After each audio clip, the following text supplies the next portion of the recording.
What's going on, everybody? Welcome back to another day, another episode of The Daily Grind. I'm your host, 30NSG, and on today's show, we're going to talk about, we don't know if the show's going to last the full 2 hours. I'm still waiting on the AC guys, but I figured I'm a gambling guy. Roll the dice, see how long I can get through the show before they interrupt me. We're going to talk about Fortnite update brings 2 new game modes, including Blitz Royale. We're going to talk about Grand Theft Auto potential GTA 6 scrap storylines leaked. Take it with a grain of salt. We're going to talk about the sales of Final Fantasy XVI is selling very poorly on the Xbox claims, but I'm going to show you the actual sales from past Final Fantasy games. So we'll show you that this is not a one-off. Just Final Fantasy has been hurting for quite a bit. And then we have 2 videos, if we have time to watch these. We have one by Juicehead talking about what's going on with Starfield. We talked about Starfield the other day. People said that that basically Starfield wasn't at the video game, the Summer Game Fest. It wasn't at the Xbox Showcase. Is it a dead game? I gave you my thoughts last week. But Juicehead, who follows a lot of Bethesda news, we're going to listen to his video. And then we have a video, if we have time, by Kinger talking about Splitgate 2, how to manipulate an audience. So if you guys like what we do here, we do this Monday through Thursday from 10 o'clock in the morning till noon Eastern. If you like it, hit that like button, hit that subscribe button. If you'd like to go above and beyond that, become a member as little as $5.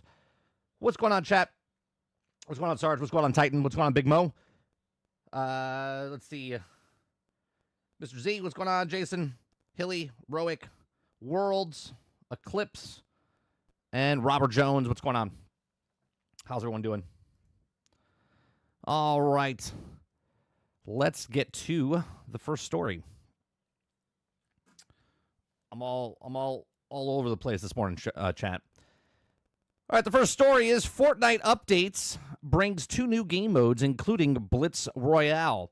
A new Fortnite update is shaping up to be a big one, with 2 new epic created game modes arriving alongside the latest slew of content updates.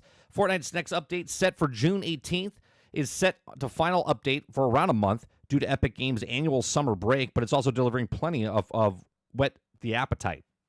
So for Battle Royale players, Blitz Royale is announced for release tomorrow and introduces a new mode designed for mobile players, though it will also be available across all platforms. Blitz Royale features up to 32 players with a roguelike design and a full crossplay support geared for bite-sized games and are finished in around 5 minutes. Okay, according to rumors, Blitz Royale will have weekly seasons, with the return of the Avatar items and Teenage Mutant Turtles crossover on the horizon. It says, what else is in Fortnite update? The update also unlocks a Super Styles in Chapter 6, Season 4 Battle Pass, along with Superman for those who didn't opt to purchase it. The bonus tier with V-Bucks immediately unlock the skin along with the new mini-event.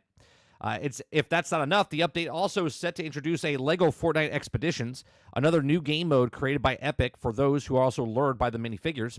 Full details of LEGO Fortnite Expeditions are not yet revealed, though we also know that there are 3 interchangeable classes to choose from. On top of that, the new Fortnite Festival season is due to kick off, with Bruno Mars now reportedly the focus, while also Fortnite Ballistics is receiving a fresh update with new maps, more weapons, and also warmed-up lobby. While it's also Epic Games team is off the company-wide summer break, weekly challenges will continue to be updated, so we won't miss out on the sweet XP needed to complete the battle passes. So one of the things I saw here, this is interesting right here. Right, this is interesting right here. The Battle Royale features 32 players with a roguelike design and a full crossplay support geared for bite-sized games that finish in around 5 minutes. This is very interesting because this is actually, you can see the kind of adjustment they're trying to do or trying to see a test just for mobile, right? Like, obviously, the Blitz Royale is basically pushed for mobile, but it's also available across all platforms. But they want to see bite-sized games, weekly type of stuff. They're trying to see what, at least in my opinion, they're trying to see what people are willing to, like, a season was, first of all, let me back up a little bit. First of all, there used to be no seasons in video games, okay? It was make a game, sell a game. Then they decided to make a live service game where it was just, it's always online all the time. Then they decided to take a monetization method of taking weekly or season. So it was like 12 weeks of different content coming in and out and could charge you for a season pass. Then they went down to minimum, like mini seasons, which was down to like, I want to say half, like 6 weeks. Okay. Now they're going down to weekly season passes. Okay. And matches only last 5 minutes. So it's real quick. Get in, get your match done, get out. And then also weekly bites of season passes. So they're really trying to, in my opinion, trying to push to see what they can do and what people are willing to pay for in a short period of time, right? Because now if there's faster seasons, which is just basically what's happening right now, I'm playing Dune Awakening, and each week on Tuesday they do a reset and it changes the map and whatsoever. That's basically what they're trying to do here. They're like doing a weekly season, little bite size, maybe $10 season pass. Who knows? $10 for the week instead of $10 for 12 weeks. You see what I'm saying? So they're seeing what they can do and what they can push for these gamers, right? And then they're also shooting it more towards the mobile devices because, well, people that play on mobile devices don't have as much time playing games. So if they're at the doctor's office, sitting on the toilet, on a train, in a car, in the back, whatever, walking, they can now play little 5-minute bursts of games. I don't know. I think this, I don't want to say this hurts like their ecosystem of Fortnite. I just think it's weird that the more and more you add, they don't really care if there's a million people playing Battle Royale. They care if there's a million people just in Fortnite. You know what I'm saying? So they don't really care if you're playing 5 minutes or if you're playing 12 hours. They just want you in that ecosystem within Fortnite. So if you're playing Legos, if you're playing this Blitz Royale, if you're playing Ballistics, if you're playing the regular Fortnite, if you're playing OG Fortnite, if you're playing one of the custom-made maps, they don't care. They're just trying to get you into the ecosystem for that short period of time. And if people only get 5 minutes to play, well, they want to make sure that they can get money out of those people that are only playing for 5 minutes. But these are just my thoughts. Let me know yours in the comment section down below. What do you think about this Blitz Royale featuring only 32 players with a roguelike design and fully cross-play support? Let me know in the comment section down below. Let me know in the live chat. Please make sure you share, like, subscribe, and I'll catch you guys in the next one. Thanks for watching.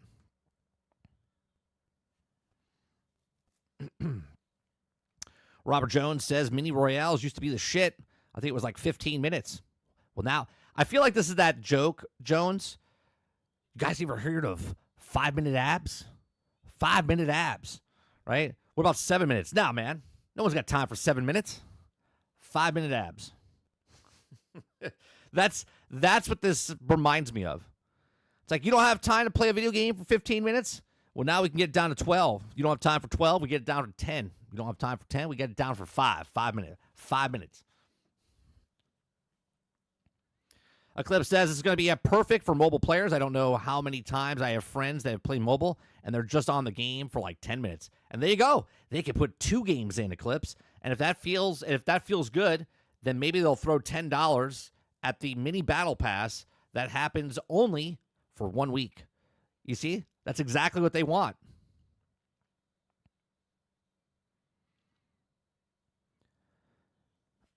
Waterbear says, Fortnite, the used car salesman of gaming world. What's going on, Water? Next game mode will be 1-minute match, where you land in. First one to land on the map first one to land on the map wins. That's it. And there'll be a season pass. It's so ridiculous. So ridiculous. I don't know, man. I feel like the attention span for people is getting less and less. I mean, we did an article a couple of years ago talking about how the attention span of humans now is less than a goldfish. Less than a goldfish. That means while I said the attention span is less than a goldfish, 80% of you tuned out and were doing something else in that moment I said less than a goldfish. Right? You're like, oh, 30's on. Oh, what's that? Oh, doorbell ring? Oh, what's that? Right? Like, you're completely lost, right? It's crazy. It's crazy, the attention span. Sorry, what did you say? 30? I zoned out. Exactly right. Exactly, Jones. In the time I said it, you guys already blanked out, so it doesn't really matter. Gold what? Yeah. Did he call us a? I don't know. All right. Next story. These are small stories today. We got 2 videos I want to watch. Okay. Rumor: potential GTA 6 scrap storylines leak. We have 2 stories here. I think this one is the better one. I think one's Inside Gamer, one is Game Rant. I don't know about Game Rant. All right. It seems that Rockstar may have once had a very different plans for Grand Theft Auto 6 story.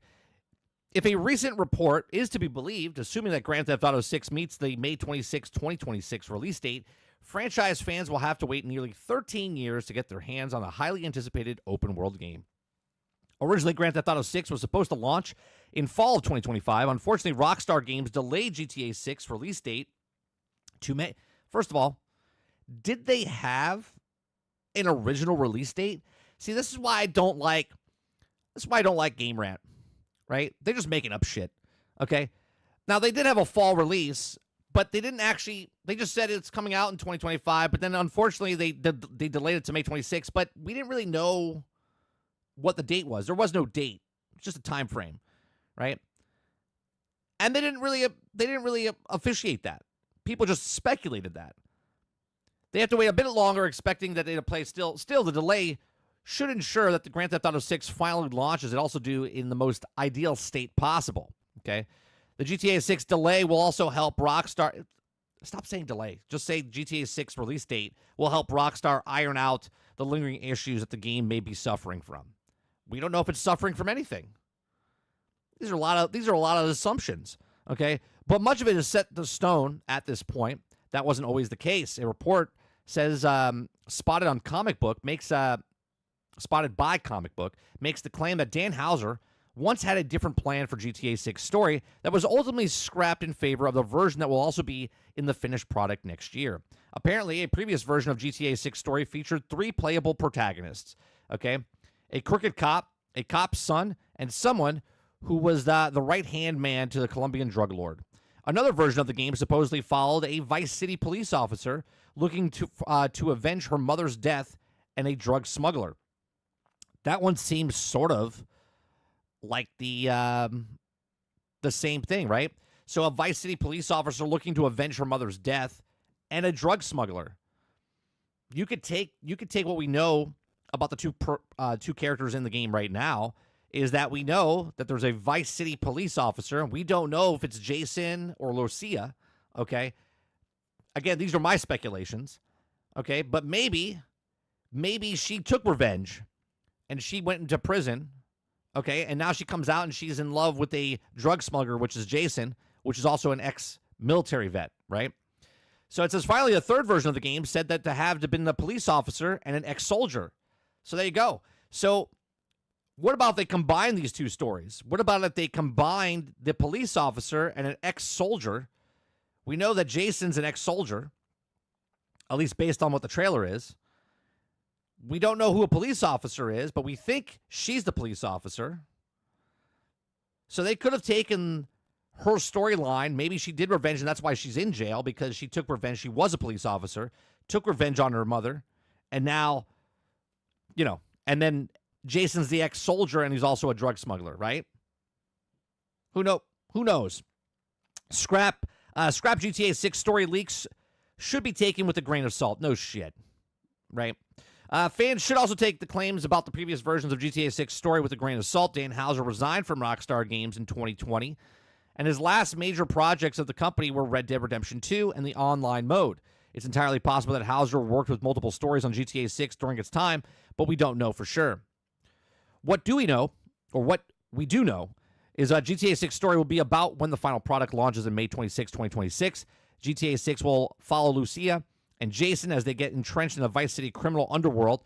Lucia is freshly out of prison at the start of the game, while Jason's involved in a drug runners and all kinds of dangerous people. There also been a speculation that Jason may be secretly working for the police, but that remains to be seen.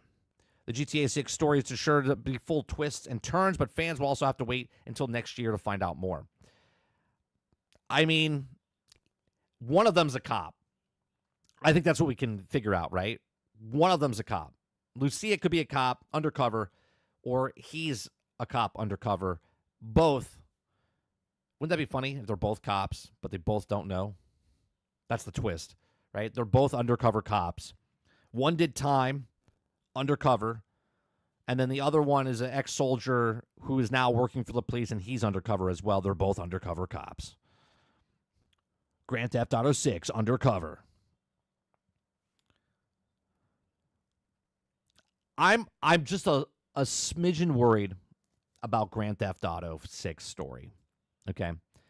Because there was a story we read about 2 years ago about the writers, and the writers were taking out stuff of Grand Theft Auto because of they didn't want to hurt people's feelings. And we actually had a conversation about this on GXG, I want to say about 2 years ago, okay, where they were talking about, you know, DEI type of stuff. Remember, we live in a different world. Like, our timeline skipped now, right? We're like in a completely different timeline where we were 2 years ago. 2 years ago, there was a lot of games being pushed for DEI type of stuff. We know that there's money being given to these companies. Sweet Baby Inc. was involved in a lot of these companies. I don't know if Sweet Baby Inc. was involved in Rockstar in any way, shape, or form, but we do know a lot of the industry was being infiltrated from the inside, okay, because of stuff like this. And people were a little worried that they wouldn't do the jokes and the different things inside Grand Theft Auto, okay? So I don't know the actual writers. I don't know the actual writers, Titan. But there was an article that was written like 2 years ago that we talked about, and we said, I guess we'll see when it comes out. And that's the biggest issue that I have, that, sure, this didn't come out 2 years ago. This is coming out next year. But are the leftovers? Is there still remnants of what was happening? Why did Dan Houser leave the company where he is making oodles and oodles of cash, okay, with one of the biggest franchises on the planet, right? These are all just really weird, you know, scenarios that happen. So wondering, sure, is this going to be the best-selling game of the year? Yes. Is this going to be breaking records, pre-orders? Yes. Is it going to break records day one? Yes. Week one? Yes. Month one? Yes. Is it going to break records as far as the best-selling game of all time? We'll have to wait and see, because right now, Grand Theft Auto 5 is the biggest piece of entertainment ever sold, okay? It still sells 20 million on average copies a year for the last 13 years, right? So we'll see what happens. Again, I hope Grand Theft Auto 6 is fantastic. I like all the other Grand Theft Autos, but hopefully the sauce that made Grand Theft Autos in the past has left, right? We say it all the time that the same people that were in BioWare now are not the same people that were in BioWare back in the day, right? The same people that are doing Borderlands now are not the same people that did Borderlands back in the day. So are the same people that are working on Rockstar right now the same people that worked on Rockstar 13 years ago? Probably not. But these are just my thoughts. Let me know yours in the comment section down below. What do you think? Do you think that they've combined these stories where Lucia is the police officer, or do you think that Jason is the police officer? I mean, obviously we know Jason is the ex-soldier, right? The third version of the game, it says to have been a police officer and an ex-soldier. We know that Jason's an ex-soldier, but we just don't know if he's also a undercover police officer. So it'll be interesting if they took these stories and they kind of like shifted them or changed them up or mixed them up a little bit, which, you know, happens all the time in movie scripts and gaming and stuff like that. But again, these are just my thoughts. Let me know yours in the comment section down below. Please make sure you share, like, subscribe. If you like what I do here, check out some of our other videos. Thanks for watching. Altern says, what if they're both undercover cops? One is undercover cop of San Andreas and the other is a cop from Vice City. It could be. I mean, that'd be interesting. I mean, after reading the story leak of one took revenge of her mother, right? It says looking for revenge for her mother's death. It literally says her mother's death. Well, Lucia is one of the main characters, and she's in prison. So maybe we find out in the story that the reason she was a police officer, okay, and then she's in, you know, jail because she took revenge because of a drug smuggler killed her mother. Be interesting.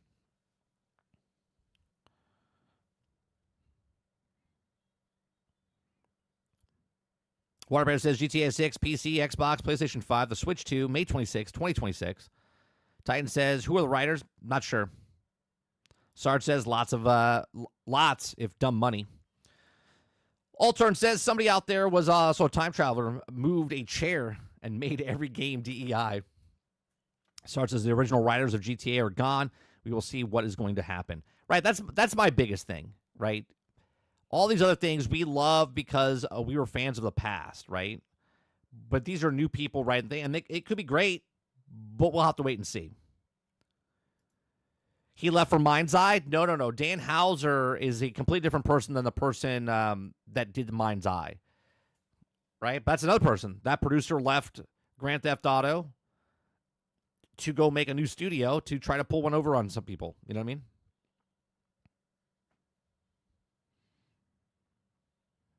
Dolphin says, DEI affecting GTA? We don't know, Dolphin, but there was an article about 2 years ago that we read, and it was talking about how the writing could destroy what Grand Theft Auto is because they didn't want to offend people. They didn't want to tell the jokes that they wanted to tell. Sarge says, the hype for GTA 6 is officially the reality of the development, and we don't know what's about to happen. The original people are not there anymore. Oh, for sure. I doubt there's very few people that worked on the Grand Theft Auto 5 13 years ago still at the company today. Handful of people, I would assume. Silent Warrior says, how do you know she's a her? Sorry, had to.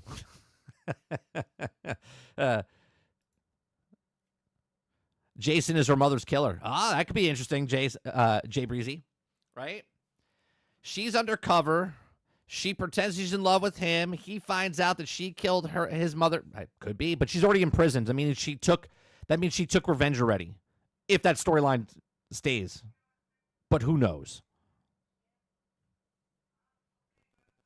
Right? If she's in prison, she already took revenge. If I play GTA 6 and they didn't insult at least 5 races inside 20 minutes, I'm out.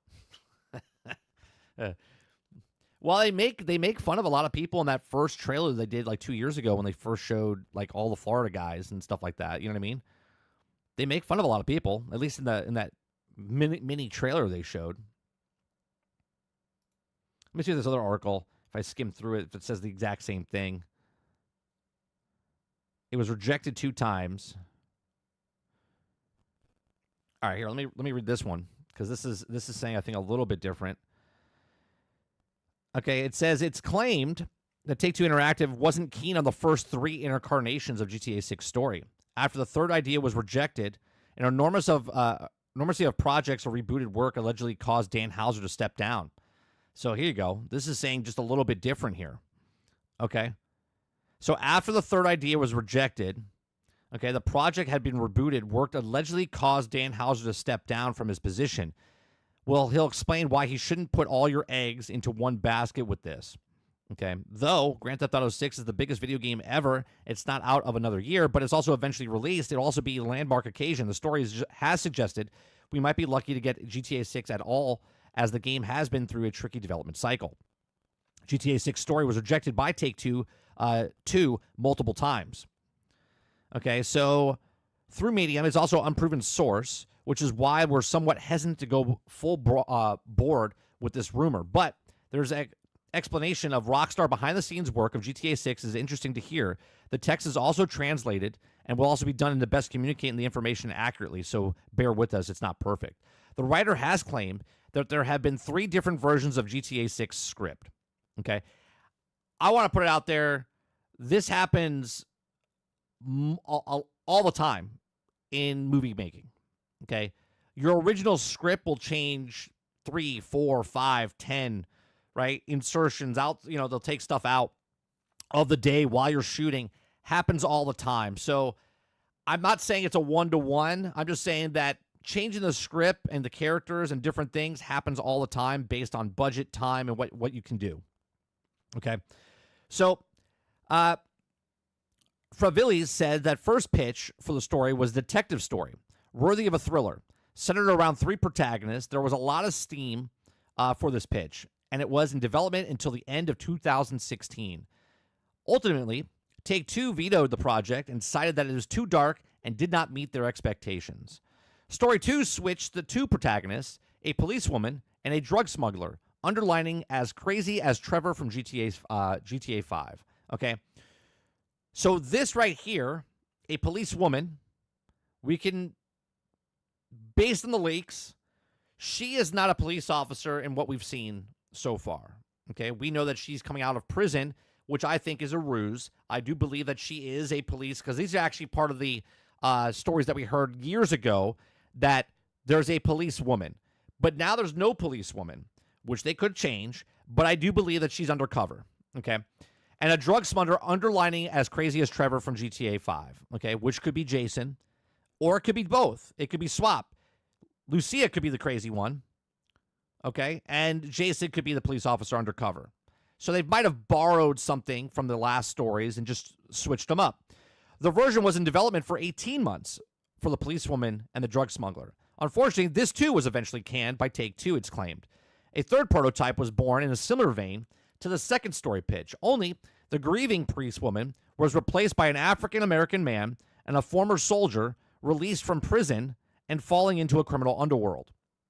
So hold on a second now, okay? So a third prototype was born in similar vein to the second story pitch, only the grieving policewoman was replaced by an African-American man, which there is no third protagonist. There's only two protagonists. And instead of making an African man, okay, they made a former soldier released from prison. They made Lucia, who's different ethnicity, coming out of prison. And Jason is now going into the criminal underworld. And she's also could be a criminal or a undercover cop. It says this was canceled on March of 2019. Okay. Dan Houser had a break from the GTA 6 before deciding to step down and temporarily relinquish his duties as vice president of creative. And this right here is the biggest concern that I have with Grand Theft Auto 6. Okay? This is the biggest one. When Dan Houser took a step, now obviously it's been 5 years, okay? But when he took a step back, I was like, what is happening here, okay? A lot of this needs to be taken with a pinch of salt, but if it's true, it explains why it's taken so long for GTA 6 to be the light of day. It also links up with the Project Americas, the code name for GTA 6 at one point, suggesting that Rockstar wanted multiple protagonists and cities at first. But the vision eventually changed to two characters, including Latina woman, or Latin woman, and also now known as Lucia. So I obviously think the code name, Project Americas, I think that's the online version. I do. Dan Houser's been on record talking about how they could make GTA Worlds, and we're talking like 6 years ago when we talked about this. Okay, so it was like 6 or 7 years ago when we talked about this. So Project America could be the online version, but we'll see when it comes out. The only thing I have, right? Obviously, I don't really care what the story is. Like if they change it, they change it. What you give me at the end is what I care about. Is the story good when the game comes out? I don't care what the story was. Okay, you can change it as multiple times as you want. If the game comes out and the story's good, fantastic. My biggest concern is what I just said from the last story that we read about Grand Theft Auto, which attaches to this one, is Grand Theft Auto still going to be Grand Theft Auto? Or is it going to be a shill or a shell of what the past Grand Theft Auto was?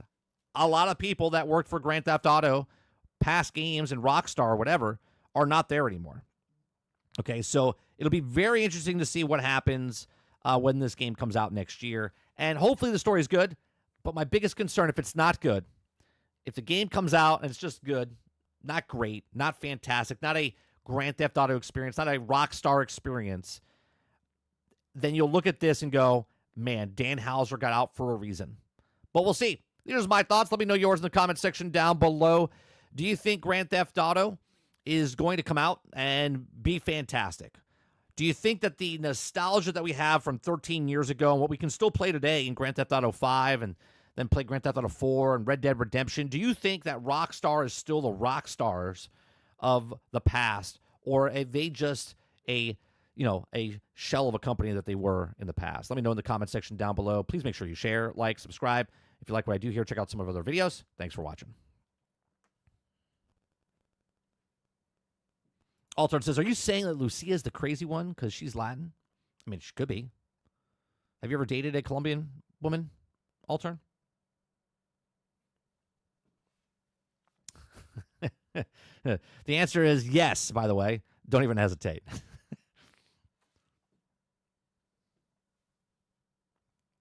Z says, I would love to know who at Take-Two kept waiting so long they can do each story.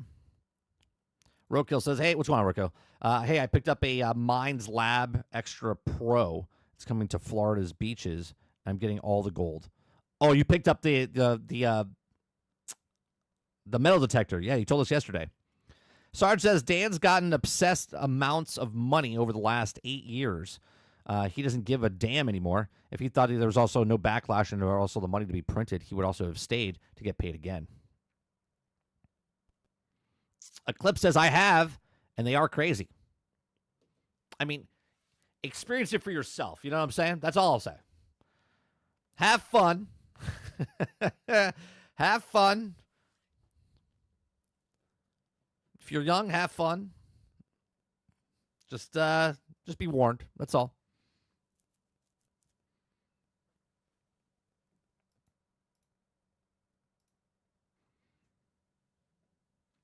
Turn on the super chat target. I mean, you can give super chats. You don't need a target.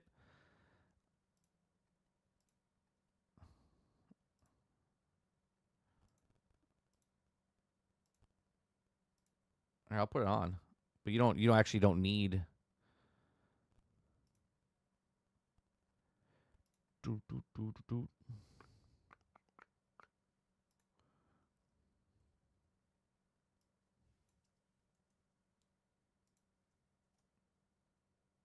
There you go.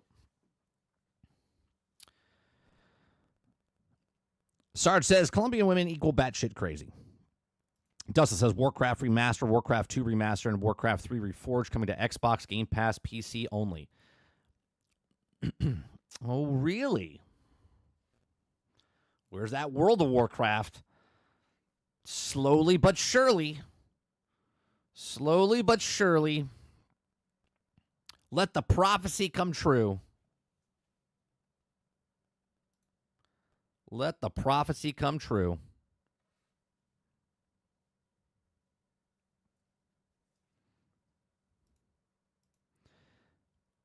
What's going on, Lanini? All right, the next story I want to talk about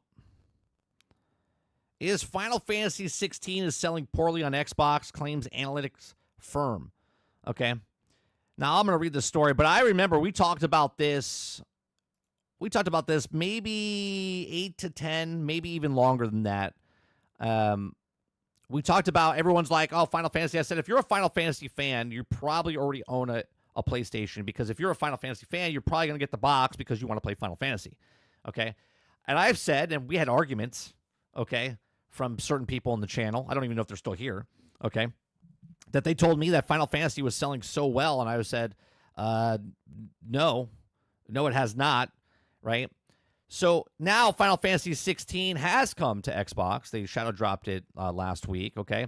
So if you guys like what I do here, we just talk about conversations about gaming news, entertainment news, different topics. If you like it, hit that like button, hit that subscribe button. If you'd like to go above and beyond that, become a member as little as $5.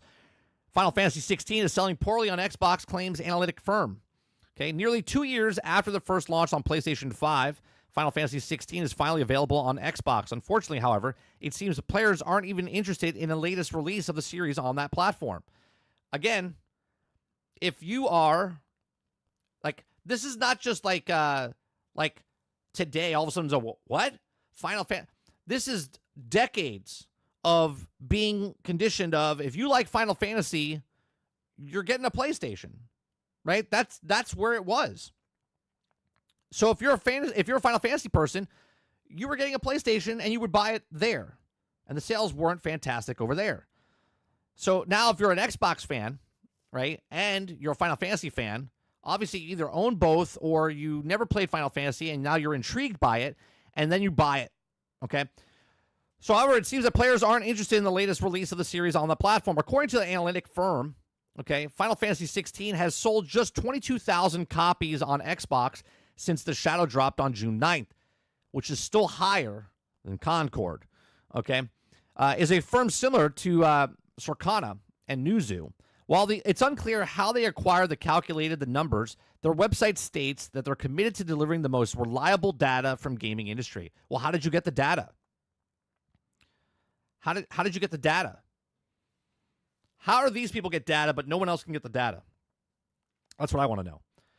Recently, it was revealed that the game only runs at 720p on performance mode on the Series X, even at the graphics mode, and the game runs at 1224p on the system compared to 1440p on the PlayStation 5.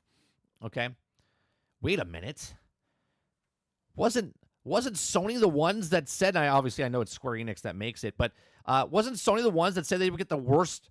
If Xbox owned a certain thing, they would get the worst version, and it looks like they got a worse version on Xbox. Oftentimes, we don't see the big of resolution divergence between the two consoles, and oftentimes in favor of the Series X, Digital Foundry said. To add to credence, the fans are noticing that Final Fantasy XVI is nowhere near the top of Xbox most played games. Instead, it finds itself in the 400s. A visit to the most played page on the Xbox Store shows it's in the near the bottom of the list after a few clicks. As of publishing, Square Enix has yet to comment on the sales and performance of Final Fantasy XVI on Xbox. The company's next earnings report isn't scheduled until later this summer, which is where they also likely provide the update. What do you think of Final Fantasy XVI reportedly selling less than 25,000 copies in the first week on Xbox? Let us know.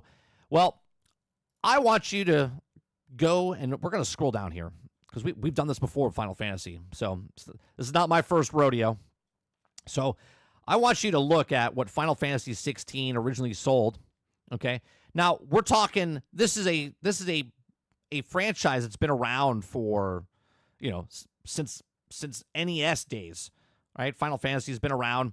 Okay, so let's look at it, right? We got 94, 96, 99, 2000, 2005, 2007, 2008, 2011, 2014, all the way up to 2025, right? So let's look at Final Fantasy. Where is it? Final Fantasy 16. Oh, we still have to scroll more? No, we have to scroll up. Final Fantasy 16, that's 15. That's 15. That's 9. That's 7. Where is it? No, it's got to be. Those are spin-offs. Did I go too far? There it is. Final Fantasy 16. Let me make this nice and big for everyone in the back of the room that can't see. Okay. Now I've lost it because Okay. So Final Fantasy 16 on PlayStation 5 in 2023 when it came out. In Japan, it sold 513,000 copies. Okay. Worldwide, it sold 3.5 million copies. And on Steam in 2024 when it came out, it sold 650,000 copies. For a grand total of 4.1 million copies, okay? Let's just raise that up a little bit more. Let's say it's 4.5 million copies, okay? That's not very good for a Final Fantasy game, right? Now, obviously, I would love 4.5 million pennies, okay? I would love it, whatever, okay? So Final Fantasy itself, if you look at the past couple years, where are we again? That's free to play. Hold on. Let me zoom out a bit here. All right, so Final Fantasy 16. If we go over to the other ones in the past, right? Let's scroll up a little bit. Let's scroll up and go back to like the beginning.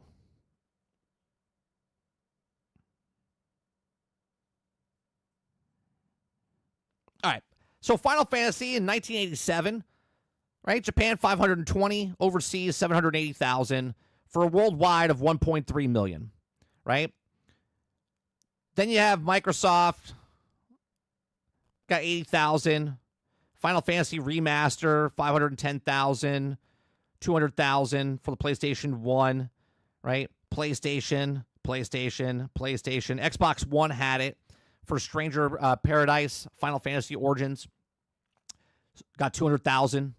Okay. PlayStation 4 and 5 only sold 74,000 in certain regions. Final Fantasy II, total 2.5 million. Final Fantasy II Remastered, 1.75. Final Fantasy III, 5.5 million. Final Fantasy III 2D, 1.8 million. Final Fantasy III 3D Remake, 3.7, right? It's never really been this, like, when you think Final Fantasy, like, you think that Final Fantasy is like 20 million copies. Like, people think it's like Call of Duty numbers, 20, 30 million copies. But that's not what Final Fantasy is, right? And then when you talk about Final Fantasy all these years, and PlayStation has always had the exclusiveness, or it was always on that platform, people were like, oh, that's where you play Final Fantasy. So, of course, the majority of the population that loves Final Fantasy already owns a PlayStation. If that's PlayStation 3 and 4 and 5, they're like, I love Final Fantasy.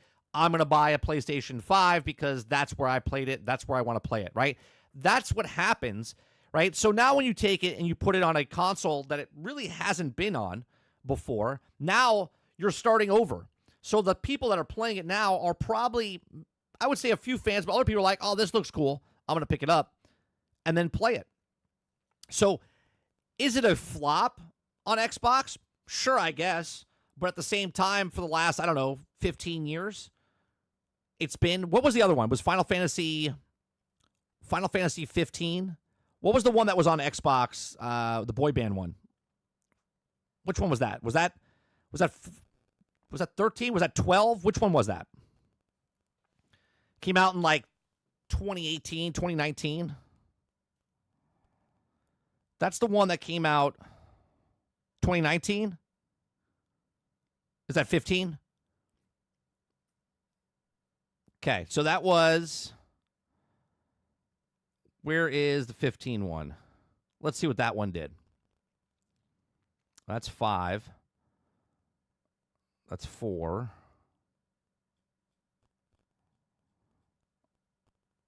That's 10. That's 14.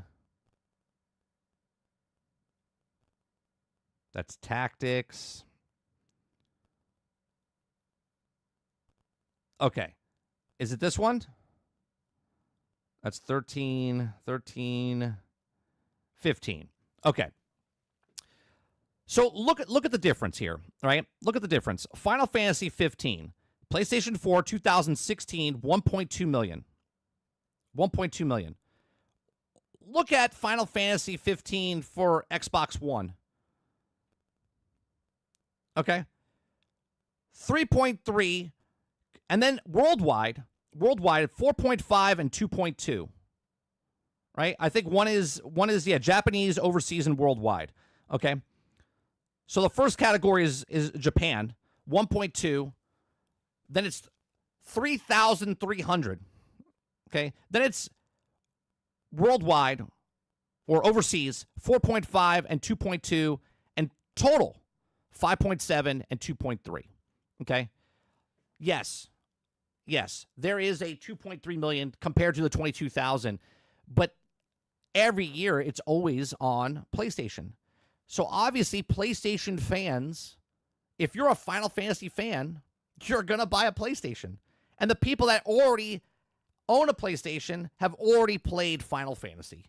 So the people that they're looking at now, again, and they don't even tell you how they got the stats. They're just saying it's 22,000. This is me not defending Xbox and saying that it's bad on Xbox. This is me going, if you're a Final Fantasy fan, you already own the console that you would play it on because it came out 2 years ago. Okay? This is a beloved franchise, but it's not as big as everyone thinks it is. And everyone that plays the actual games already owns the console that they know that the game was on originally. But these are just my thoughts. Let me know yours in the comment section down below. Obviously the analytic firm doesn't actually say where they got their numbers from, but this is what they're saying. They got 22,000, which is still more than Concord. Just remember that. Okay. Which is more than a live service game that they put out. But now if you look at it from a Square Enix point of view, is that they're getting more money, not very many, okay, but they are getting more money from a company that didn't give them money before. And they also signed a deal with Xbox, and Xbox probably paid them money up front as well on top of the 22,000 copies they sold. Again, these are just my thoughts. Let me know yours in the comment section down below. Please make sure you share, like, subscribe, and if you like what I do here, check out some of our other videos. Thanks for watching. All right, let me see what you guys are saying up here. Let's see.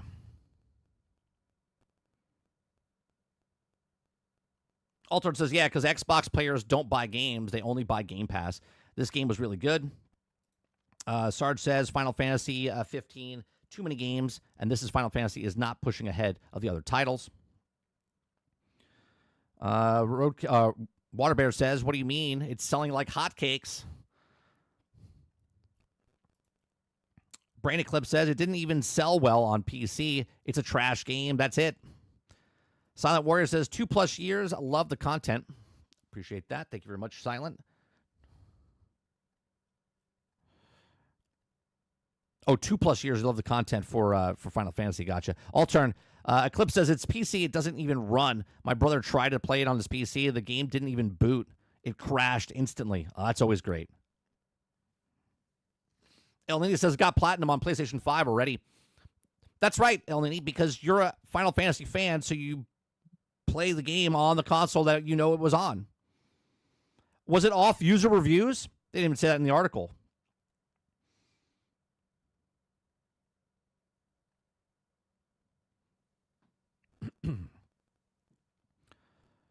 Let's see. Here's the thing. 16 wasn't well received on any platform.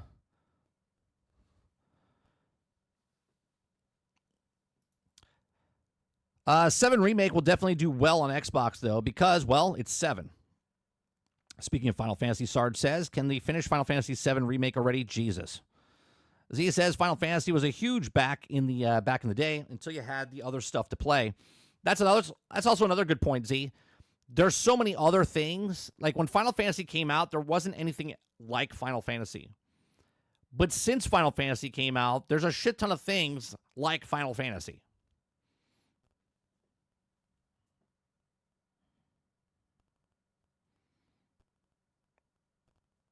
Let's see here. What's going on, Sin? 30, can you scroll this table at 60 frames per second? I'm getting dizzy. Sorry. Sin says, why is the chat box bumped below an AD of hymns? Now it's out of alignment with the video window.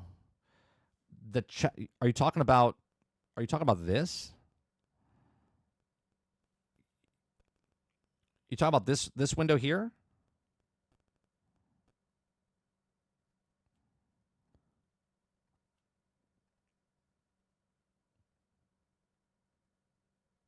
Let's see. 15. Hero, what's going on? Final Fantasy should have stuck to its roots instead of trying to appeal to the modern audience. Oh, you're saying that the Final Fantasy 16 is just not good. Since I don't mind getting the old, but there's also several folks who also don't get it to reach this stage of life or my age, like a badge of honor. Nice.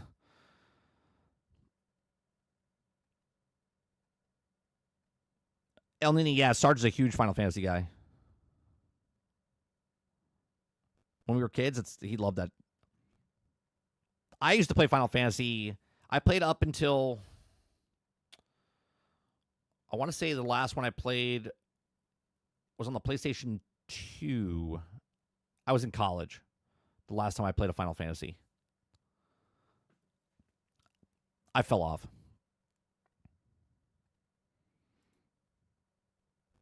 Oh, Silent Warrior says, no, I've been here for 2 years. And love your content. I appreciate that. Did I miss your oh, I did. Oh, my bad, man.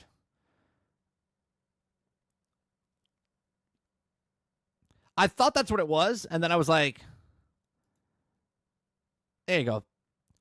There you go. Man, 2 years already. That's crazy. Thank you very much for the support. Appreciate that. Thanks for 25 months. Over 2 years. Kyle says Xbox players don't buy games because they've been conditioned this whole generation that games will also come to Game Pass. Why would I buy when lots and lots of games just come to the service that they pay for? Right, but the conditioning part is the thing, right? And Final Fantasy has conditioned people over decades, that if you want Final Fantasy, you're going to go to the PlayStation.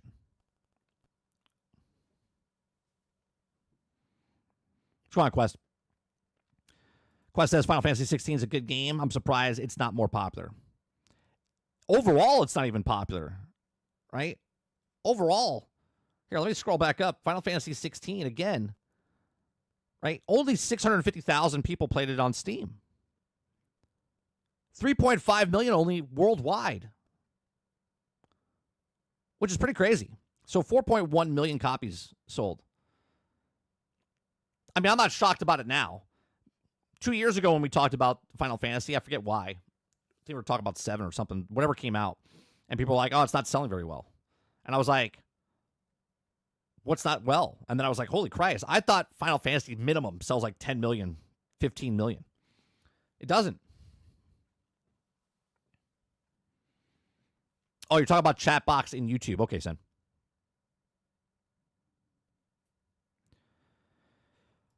True that, but most people don't care if they can just play the game, hence why they also pay for Game Pass, knowing that it won't own the game. Just move on to the next game when they remove it. Jason says, one of my friends who's a Final Fantasy nut put 16 pretty high on the franchise. Sarge says, until they couldn't sell enough copies on one of them. Right, and then they're like, well, let's see what else we can make. Right, it's been some time.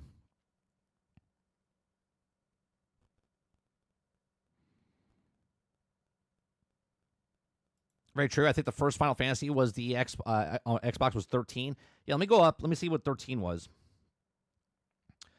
13. Yeah, so here you go. 13 actually came pretty close, right? So PlayStation 3 in 2009 was 1.9 million, and then 360 overseas, right? This is overseas, was 1.9, so pretty close. And then worldwide, okay, was 5 million and 2 million, right? 360 in Japan only sold 32,000. 32,000. I don't remember. Now, again, I'm not going to remember, right? But I don't remember a lot of people bitching that it only sold 32,000 copies back in 2010. Right? Then it came out. We don't know what the Xbox One was, but we do know the worldwide was 330,000. So this is not like a new thing here, right? It doesn't sell well on Xbox because, and this is before Game Pass where people don't buy games. People bought games back then, but people didn't buy it on Xbox. Why? Because Final Fantasy was known to be on PlayStation.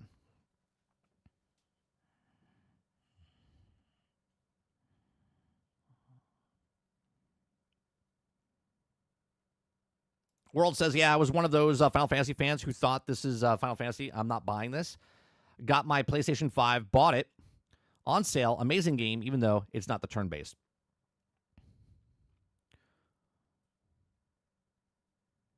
Altern says, it's not selling very well. Only sold 5 million. That's not very good. I know there's a game that wishes to sell that much. Oh, absolutely, Altern. If I wish I had 5 million of anything, right? So when they say it's not selling well, it already sold well 2 years ago. This is like extra This is extra on top of that. You know what I mean? Jay Breezy says, Final Fantasy Mind's Eye remake. Oh, let me see if someone's here. Nope, not yet. Silent Warrior says it's a new data point that fits the narrative that they are driving. Right. Which, if to make the case and say Xbox players don't buy games, but then look at the data sheets back in the past where there was no Game Pass and people bought games, they didn't buy Final Fantasy back then either because people know that Final Fantasy is a PlayStation thing.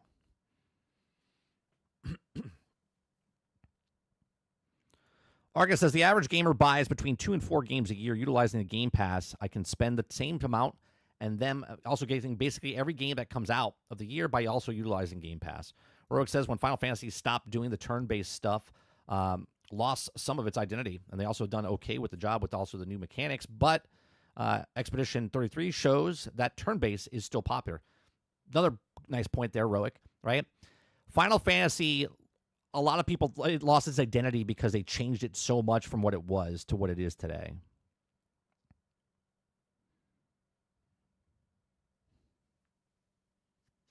Hero says Final Fantasy 16 is like a Devil May Cry Temu reskin.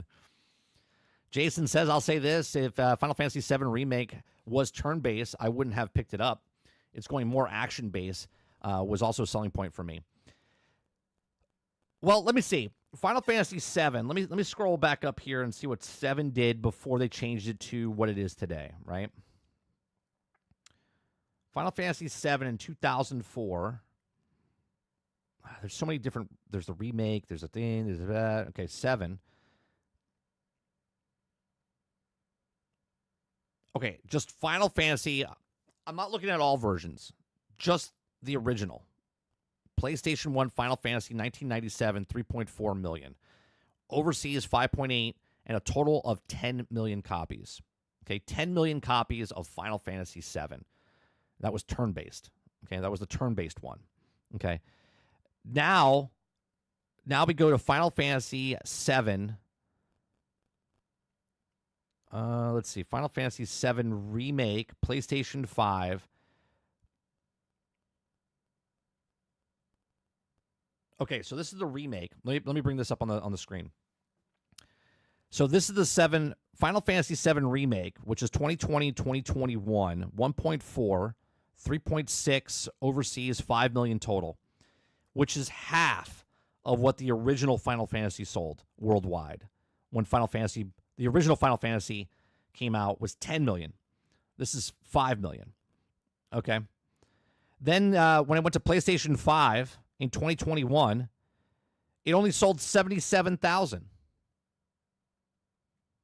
77,000. Is it Rebirth? Is that the one? PlayStation 5 2024. 317,000 for a total of 2.2.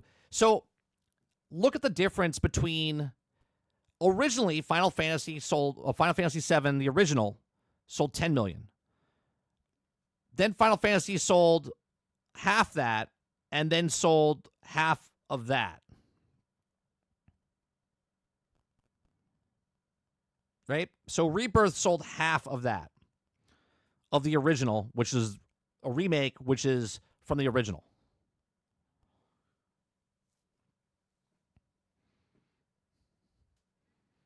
So I would say that more people like the older versions of Final Fantasy VII than the newer version.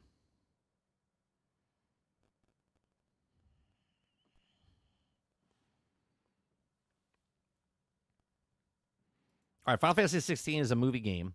Music is epic. Graphics look amazing. Also, it's a hack and slash. Many people don't enjoy it. Well, the sales show it, right? I mean, think about that. When did the original one come out?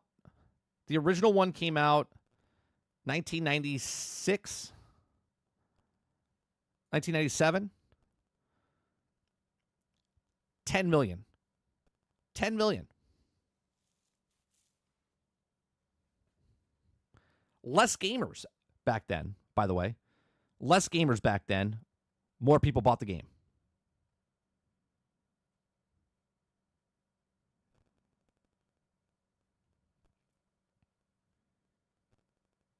Argus says, I think with turn-based nowadays is that you can't make an attack animation. UI menus are basically anything about the turn-based combat boring.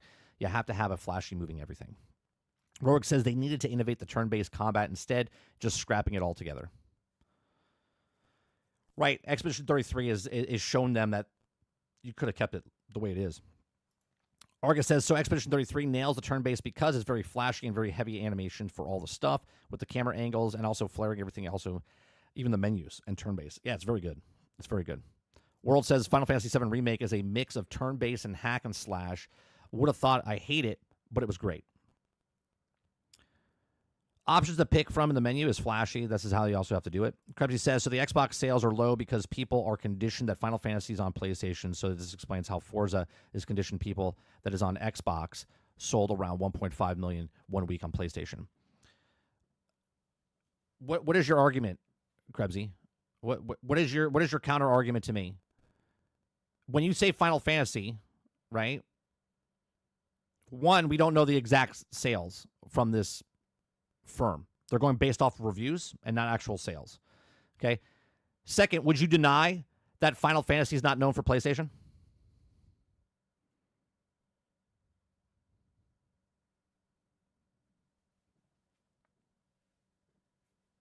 When you say Final Fantasy, personally, what I think Final Fantasy, I think of the old school Nintendo, right?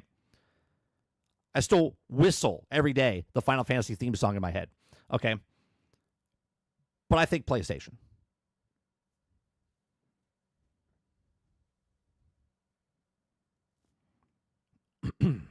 Eclipse says it's because people that bought mostly Final Fantasy are Japanese and they love their turn-based. Right, more people bought it in Japan than anywhere else.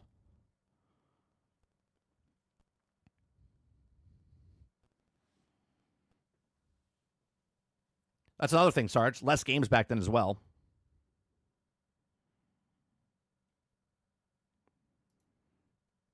Clip says, yeah, play Expedition 33, and that's how Final Fantasy should have evolved. 100%. 100%. Thomas says, no, Final Fantasy sales are low because the hype of the game is long overdue, and it's also shadow drop on top of so many other games currently on the market, especially Xbox games themselves having more content. That's also another good point, Thomas, right? There's so many games that most people know what Final Fantasy is, and they're like, I'm going to go try these instead. Robert Jones says, not to mention they also turned Final Fantasy VII Remake into 3 separate full-price games.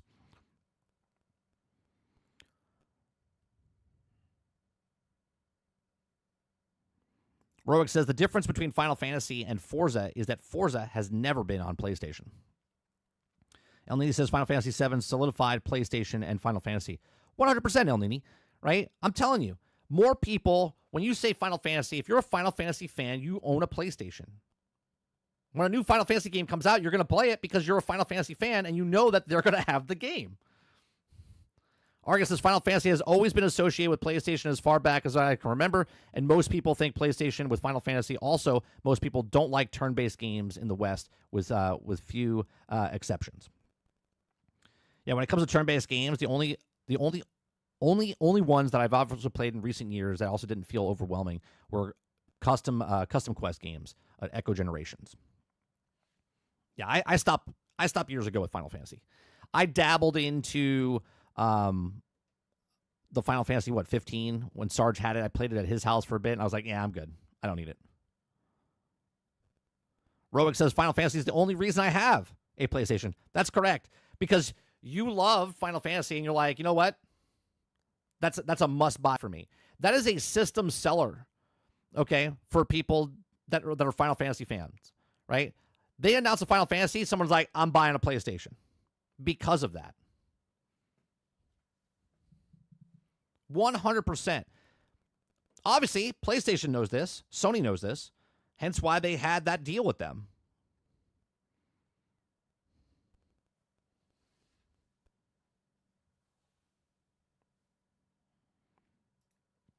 Robert Jones says, I don't associate Final Fantasy with PlayStation in the early days. I spent a lot of time on PlayStation 1, PlayStation 3, but the 360 era, I spent more and more time there with Final Fantasy. And you would be the minority. As we looked back and seen that 1/3 to 1/2 of the people played on Xbox when Final Fantasy games came to Xbox.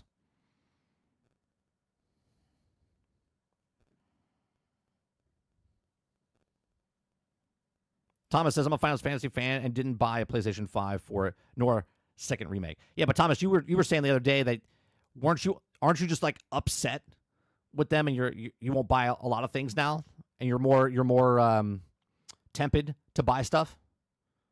Had my first remake on PlayStation 4, and it didn't feel like the need to upgrade just for the sequel.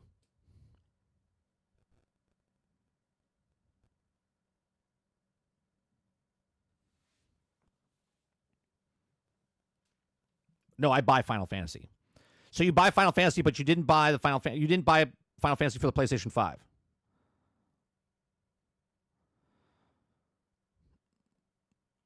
So you've lost interest in Final Fantasy, or you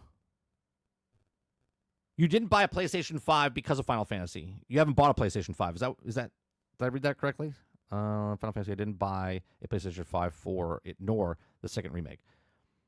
Okay, so you have a PlayStation 5, but you didn't buy it for Final Fantasy. Oh, no PlayStation 5. Gotcha.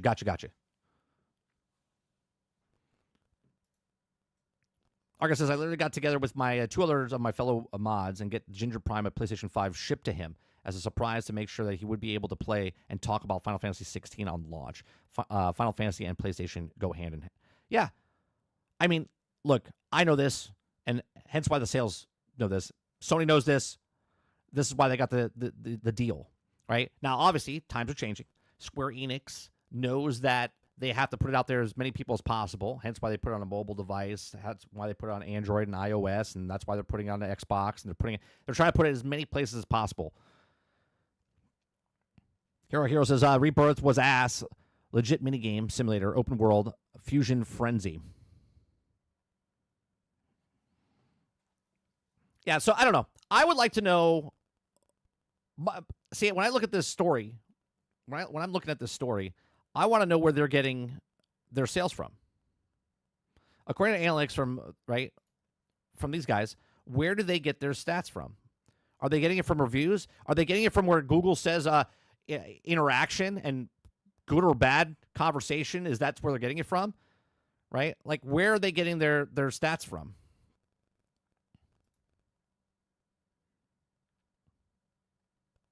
$22,000 copies Xbox since the Shadow dropped.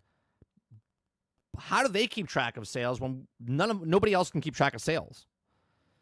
Is this physical copies? Is this digital copies? It doesn't say. It doesn't say anything.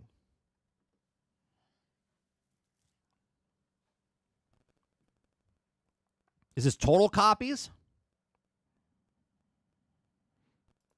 Altered says Final Fantasy Rebirth. What Sony wants to do with Spider-Man 3, do one whole story, but in 3 different parts, and all of them costing $70 or even $80 now.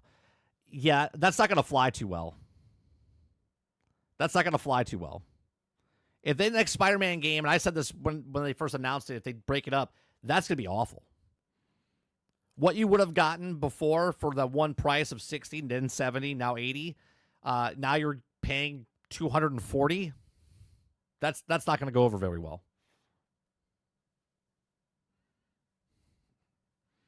Altered says, we got the sales numbers. How? Trust me, bro. Maybe they pulled the info from their asses. I mean, that's great, El Nini. If they pulled it from their asses, I just want to know, fact check a little bit. At least the other ones tell you that based on the percentage, like even Steam DB tells you like between 1 million and like 4 million copies, right? Low ball figure is this, high ball figure is this.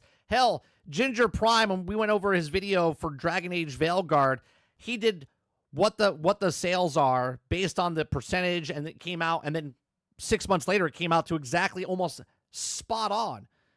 He showed his work. Where are these analytic firms showing their work? They're not saying anything. They're like, just like Altern said, trust me, bro. Trust me. This could be a shadow situation. Yeah, players. House says $80 games would be 33% increase in just 2 to 3 years. That's insane.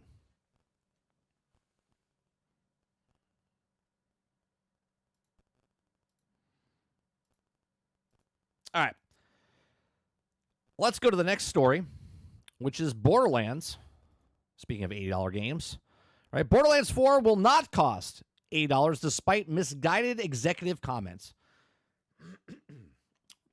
I always find this funny because Randy Pitchford, no matter what he says, he's just a complete asshole.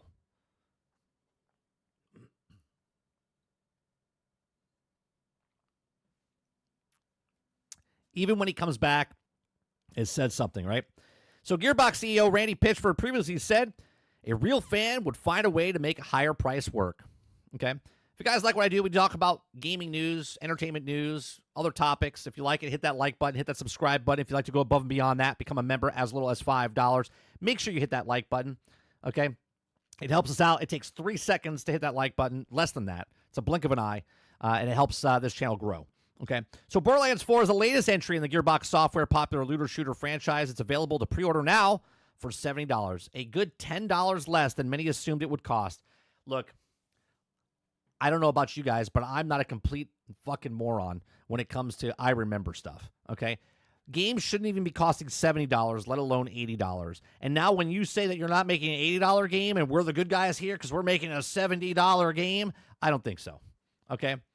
I'm not going to be excited because I'm like, oh my God, they didn't make an $80 game. We got games that are coming out right now that are $50 freaking dollars, that are blowing games away that are $80. Okay? So it says available to pre-order now for $70 and a good $10 less to assume that it would cost. The game's price first came into question when September 12th release date was announced without the pre-order details. And Gearbox CEO Randy Pitchford suggested whether the game came out with an $80 price tag was out of his hands. I'm sure it was. Yeah. Pitchford put his foot in his mouth on a thread sharing behind-the-scenes video about bringing Borderlands 4 to the Switch 2. A fan replied to the video asking Pitchford not to charge $80 for the game, to which Pitchford responded, A, not my call. B, if you're a real fan, you'll find a way to make it happen. And people defended him for this. Naturally, they came off as a bit glib to anyone surprised by a sudden emergence of an $80 games following the release of Mario Kart World. Pitchford didn't exactly double down next, but PAX East panel later in May, he also didn't deny the game that would also be a higher price, noting that the Borderlands 4 has more than twice the development budget than Borderlands 3. Right, that's he's saying like, look, it was double the budget, and we have to make more money because we got to make triple the stuff. Right? It costs double the amount. We got to make triple the amount of money back. We got to keep our lights on. Okay? The official pre-order information settled things that the game is not going to way of Mario Kart. The standard edition of Borderlands 4 costs just $70, and it comes with a free Vault Hunter weapon drone skin if you pre-order. If you step up to a $100 deluxe edition, you get even more skins and a bounty pack bundle. That includes exclusive area of weapons. For the $130 Super Deluxe Edition, you'll get all that plus the Vault Hunter pack, which includes the game's 2 story DLC packs and new playable characters. A $70 game is not a $60 game, but the price is your biggest concern. It's better than $80. You gotta love that. You gotta love that model, right? Well, a $70 game is not a $60 game, but the price is your budget concern. It's better than $80. I'll wait a week. I'll wait a month. I'll wait a year. I'll wait 5 years, okay? Because it's always going to go down in price. I don't need your charity of $70 game. I don't need your charity of a $60 game. I will wait. I will wait you out because I am the consumer. The only reason you're in business is because more people spend money on your game because you make product. Make game, sell game, okay? Not make game, you'll find a way. Gearbox plans to show off more Borderlands 4 story and gameplay at Borderlands Fest on June 21st. The game is also coming to PlayStation 5, Xbox Series X and S, and PC on September 12th. And the Switch 2 release is scheduled for 2025. Okay. Now, they didn't put what Randy said. Okay, because he actually said, hold on. Let me go to Randy Pitchford because I think he literally just said something else.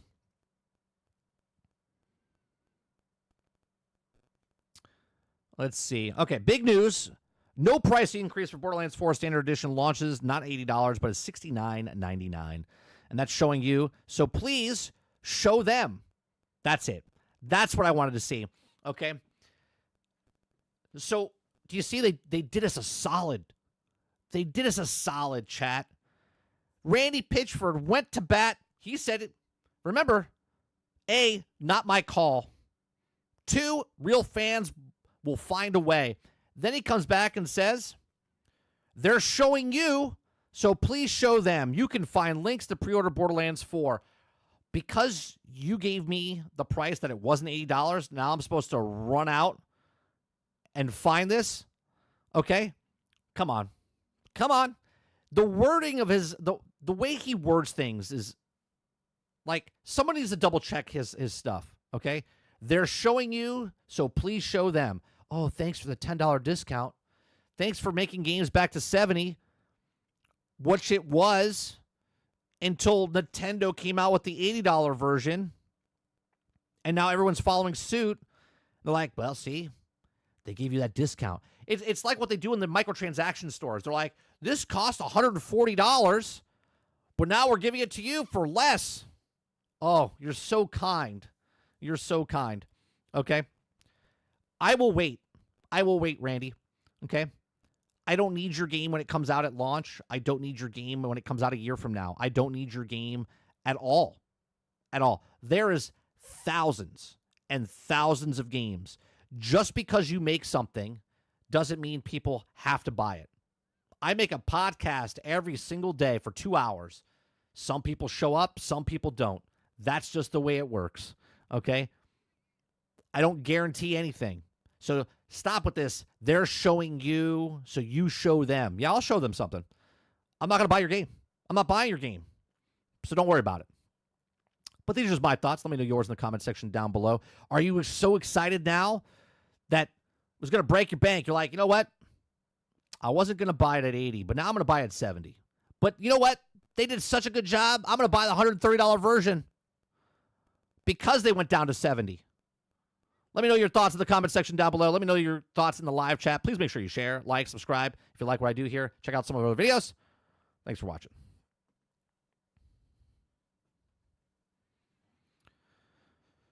All right, let's see here. Sarge says, instead, 120. Clip says, man, it's like he said it, so he looks like he's the good guy or something. That's right. It's not my call. It's not my call. I don't have any call. Hey, see? It's not $80. So they're showing you, right? So he probably walked into the office at Clips and was like, all right, guys, I don't know if you guys saw my Twitter thread, but I'm getting a lot of shit, right? So let's lower it to $70. And then I'll make a tweet and say, look, see?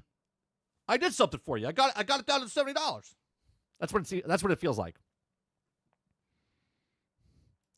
Kraken says, 30, do your entire show in that voice. It'll hurt my voice. The real Borderlands fan, I may just buy Borderlands 4 for 70 and donate 10 to Randy Pitchford to show my loyalty. Water Bear says, I was talking about this in general chat earlier. I'll wait until it goes on sale. Yeah. It's that simple. I'm going to pre-order Borderlands 4 on the Epic freebies. Roic says, I waited and got all the Borderlands 3 content for $20. Cliff says, Randy needs to stay off the meth. Z says, they're showing you, so show them. We'll still buy later after the discount the game again. Exactly.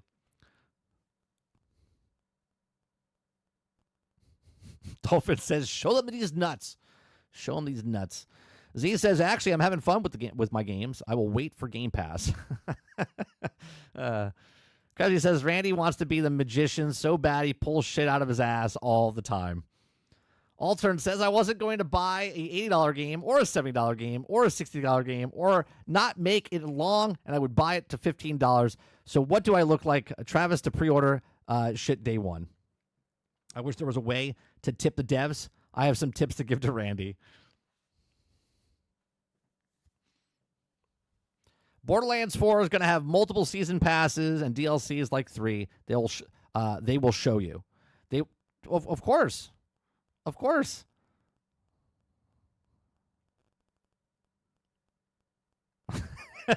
Water says, I didn't feel like getting a part-time job for this game, so I'll wait. To me, it's not about the $80 or the $70. It's them saying that I'm making a product and you're going to buy that product. No, that's not how that works. You make product. We decide if we like your product. Okay? And we decide, right? And when I say we, I'm talking about as a whole. Okay? If something I make gets put out there and all of a sudden it blows up because people like the product, then those people want the product to be around.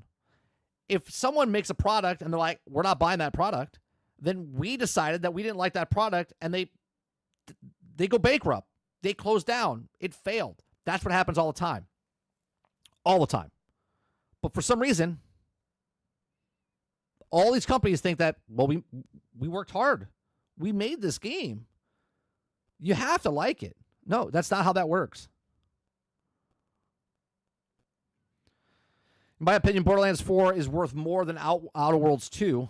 Just my opinion. I don't like neither. You're not wrong there, Ray.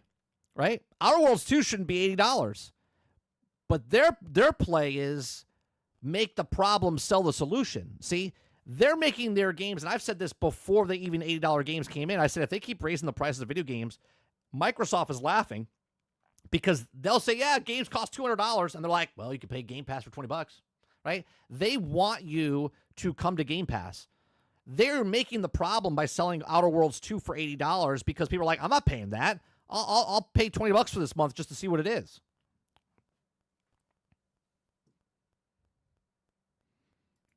Krebsy says, I still don't know if you're going to play Borderlands 4:30. I didn't say I wouldn't play it. I just said I don't need to play it, right? I waited 5 years for Borderlands 3. I'm good. I don't need to buy Borderlands 4 in any way, shape, or form.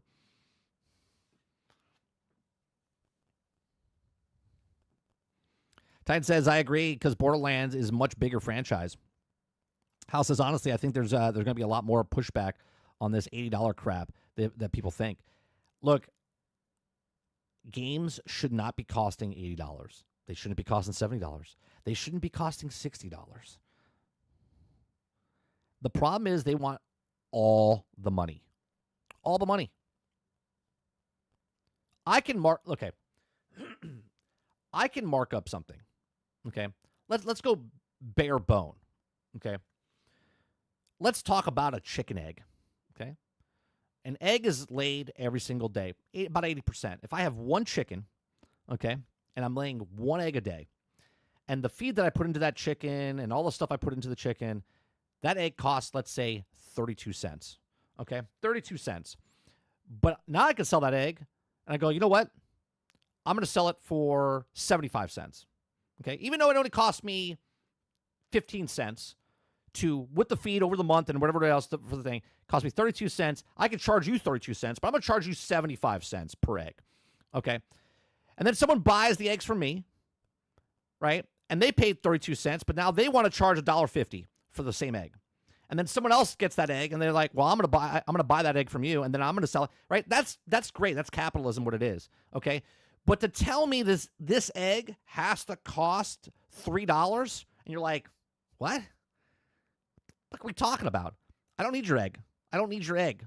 I'll go buy my own chicken, right? And I'll go lay my own eggs, okay? I don't need your product. I don't need your thing that you're selling, and you're trying to upscale it 100-fold, okay? You're not making a game anymore. You're making a thing that lasts, years, because it's a live service game, one. And if you do make a single-player game, okay, you're putting it out there, and you're like, oh, well, now it's digital. Okay, great. But we're also, a smaller portion of a game is inside there, and we're going to sell it to you over DLC over the next 2 years, okay? But we're raising it because we have no physical copy. We're having a digital copy, and now we just have to keep our lights on. So the game that costs us less because we're not printing discs, we're not putting in cases, we're not making an instruction manual, we're not doing any of that stuff. We now have to make it 70. Oh, but now it needs to be 80. But we're going to charge you $100 for the deluxe edition. Oh, but then we're going to go to 120. Get out of here. Okay? Your game doesn't need to cost that much. But Pete Parson needs another car, right?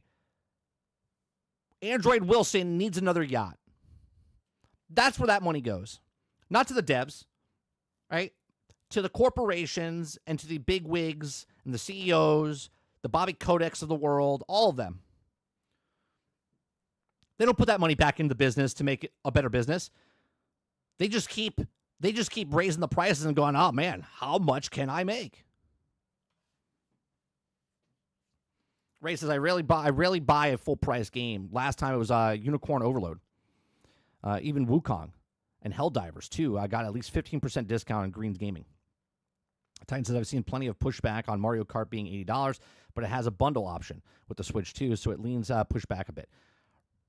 Right, and they gave the game away for $50 with the bundle. But they didn't have that many bundles. Imagine that. Company says egg prices went up due to that illness. They have to come back down, and they also have to maintain the price because they were cut profits. Well, no, they murdered. Yeah, they murdered the birds. Yeah, they murdered birds.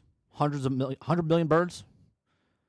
Right. So if you had brand new birds, you have to wait about 6 months, 12 months before they get back to the laying stage where they're producing very well. Until they update that also terms of service, I'm not buying or playing another Borderlands game. Oh, that's a whole other conversation, Kylo. That's a whole other conversation. We actually had a little bit of a conversation about that with Sarge a couple weeks ago.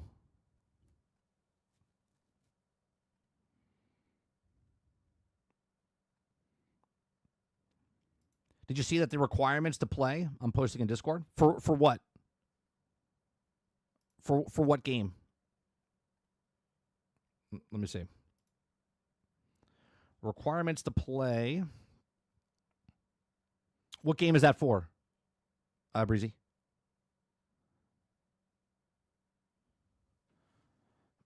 Is that for Borderlands?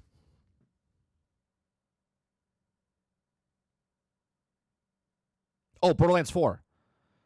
Borderlands 4 requirements recommended 64-bit processor operating system. Okay, Intel i7 12700, AMD Ryzen 7 5800X, 32 gigabytes of RAM, graphic NVIDIA GeForce RTX 3080, AMD Radeon RX 6800 XT, and storage 100 gigabytes of available space. Jesus.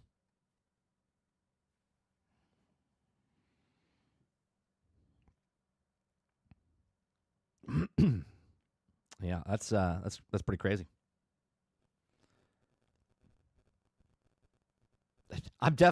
Even if I did buy the game, I'm definitely not getting the game and then deleting all other games so I can put that game on my system. That's just me, though. That's just me.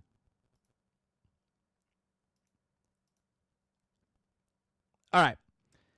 Let's watch. What time is it right now? 11:30? All right. Let's watch. I got two videos.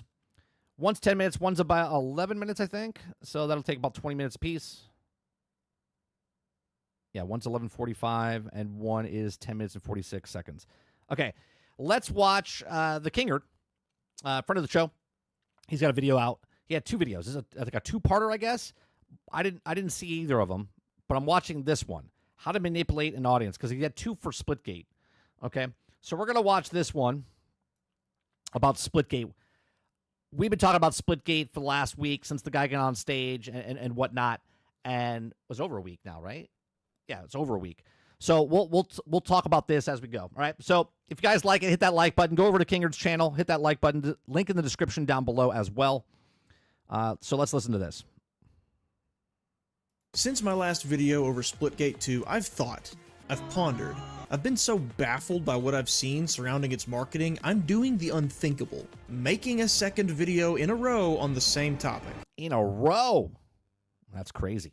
Wild, I know. Before the fans come barreling down on me, the last video wasn't a game review and this one isn't either. Instead, it's a review of what this game promised, what it told us it'd be versus what it is. So if you're having fun and me calling this game Apex with portals makes you big sad, by all means, portal away. But if you dare stay, I am going to point out exactly how its entire marketing campaign has been misleading at best and manipulative hypocrisy at worst.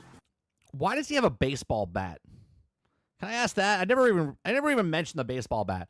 Why did he bring a baseball bat on stage? Was that because he was beating out Call of Duty? Like, is there a baseball bat in Splitgate 2? I don't know. I don't play it, so. Prepare to walk a trail oozing with false promises, over-exaggerated hype, and the stinkiest, most rotten offender of all. PR speak. We appreciate you guys. Gotta love PR speak. We love our PR speak on this show. And we appreciate all the feedback. That's not the 1047 way. I'm sorry about the $80 bundle. It's crazy. It was a shock to me when I found. I'm sure it was. I'm sure it was. The owner, CEO of the company, it was a shock to him that the microtransactions were way higher than he thought they were going to be. Out being player friendly, player first. And so I want to apologize. I appreciate all the feedback. He's on an apology tour. Back, and for that, I am truly sorry. Hey, maybe this video will do so well my degrees in public relations and marketing will finally pay off. Loser! You're a loser! Let's get into it. Starting off with what has broken my brain the most about Splitgate 2's difference between marketing and the final product, the blatant disregard for its target audience. What target audience? Well, unlike my video on Black Ops 6, we actually don't have to guess this at all. 1047's made it plain as day they're using a marketing strategy called... King, you forgot to... He's got a little green on his nose. What is that? Is that... What is that? You took it out and something happened here. I don't know what happened. called enemy positioning.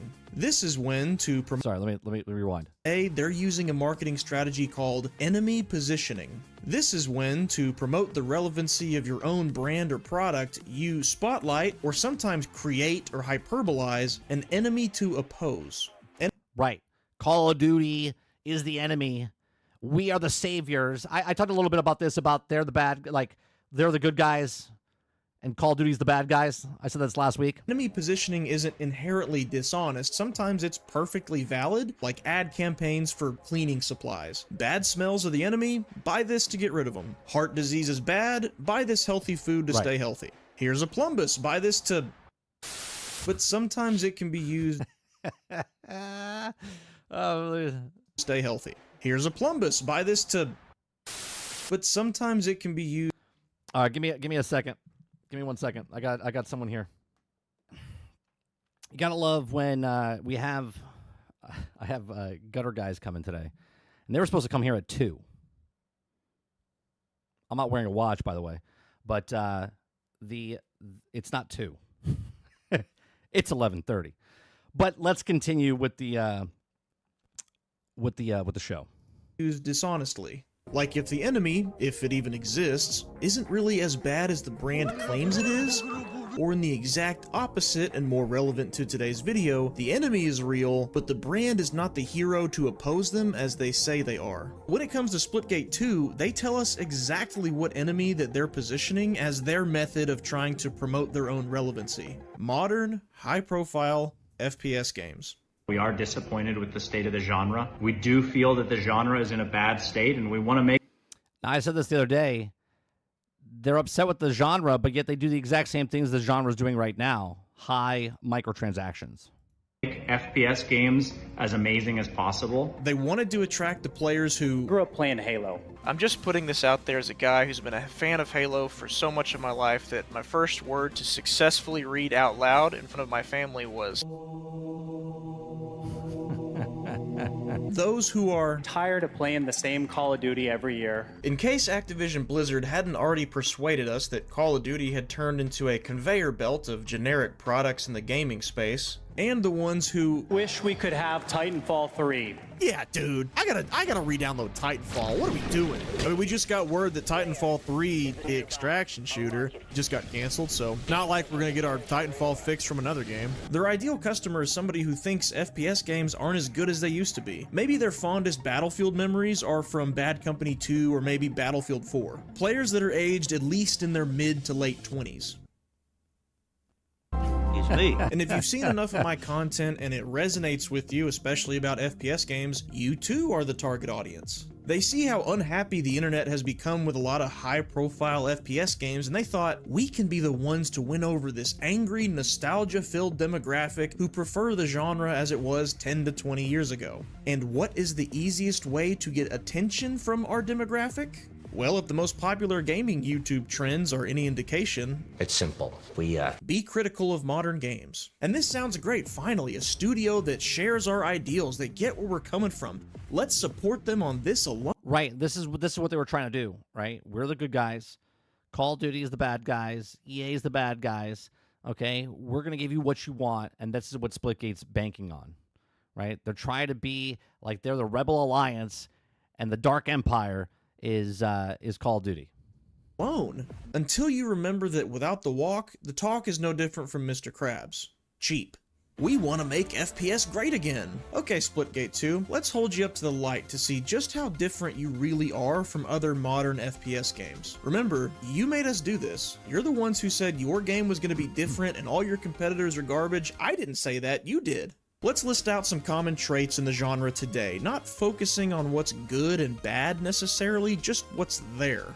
Off the top of my head, we've got free-to-play, a focus on large-scale elimination modes, think like battle royales or extraction shooters, in-game purchases for currency, $20+ skins, some... These are some good lists, by the way, right? Because it's exactly it, right? So you could take this list that he's creating, and it doesn't matter what game you put it to. These are all consistent things that happen in all free-to-play game like type of stuff. Microtransactions that are more expensive than entire premium games even with the recent price hikes. Purchases that impact gameplay like weapons or XP. The majority of cosmetic customization locked behind paywalls. Drip-fed content of things that should have been there at launch. Functionality issues at launch. Strict skill-based matchmaking for maximum retention like we're a bunch of lab rats chasing cheese. And less overall content with an emphasis on replayability of said less content. If I missed anything, please do shout it out in the comments. There. Now, what of these traits exist in Splitgate 2 right now?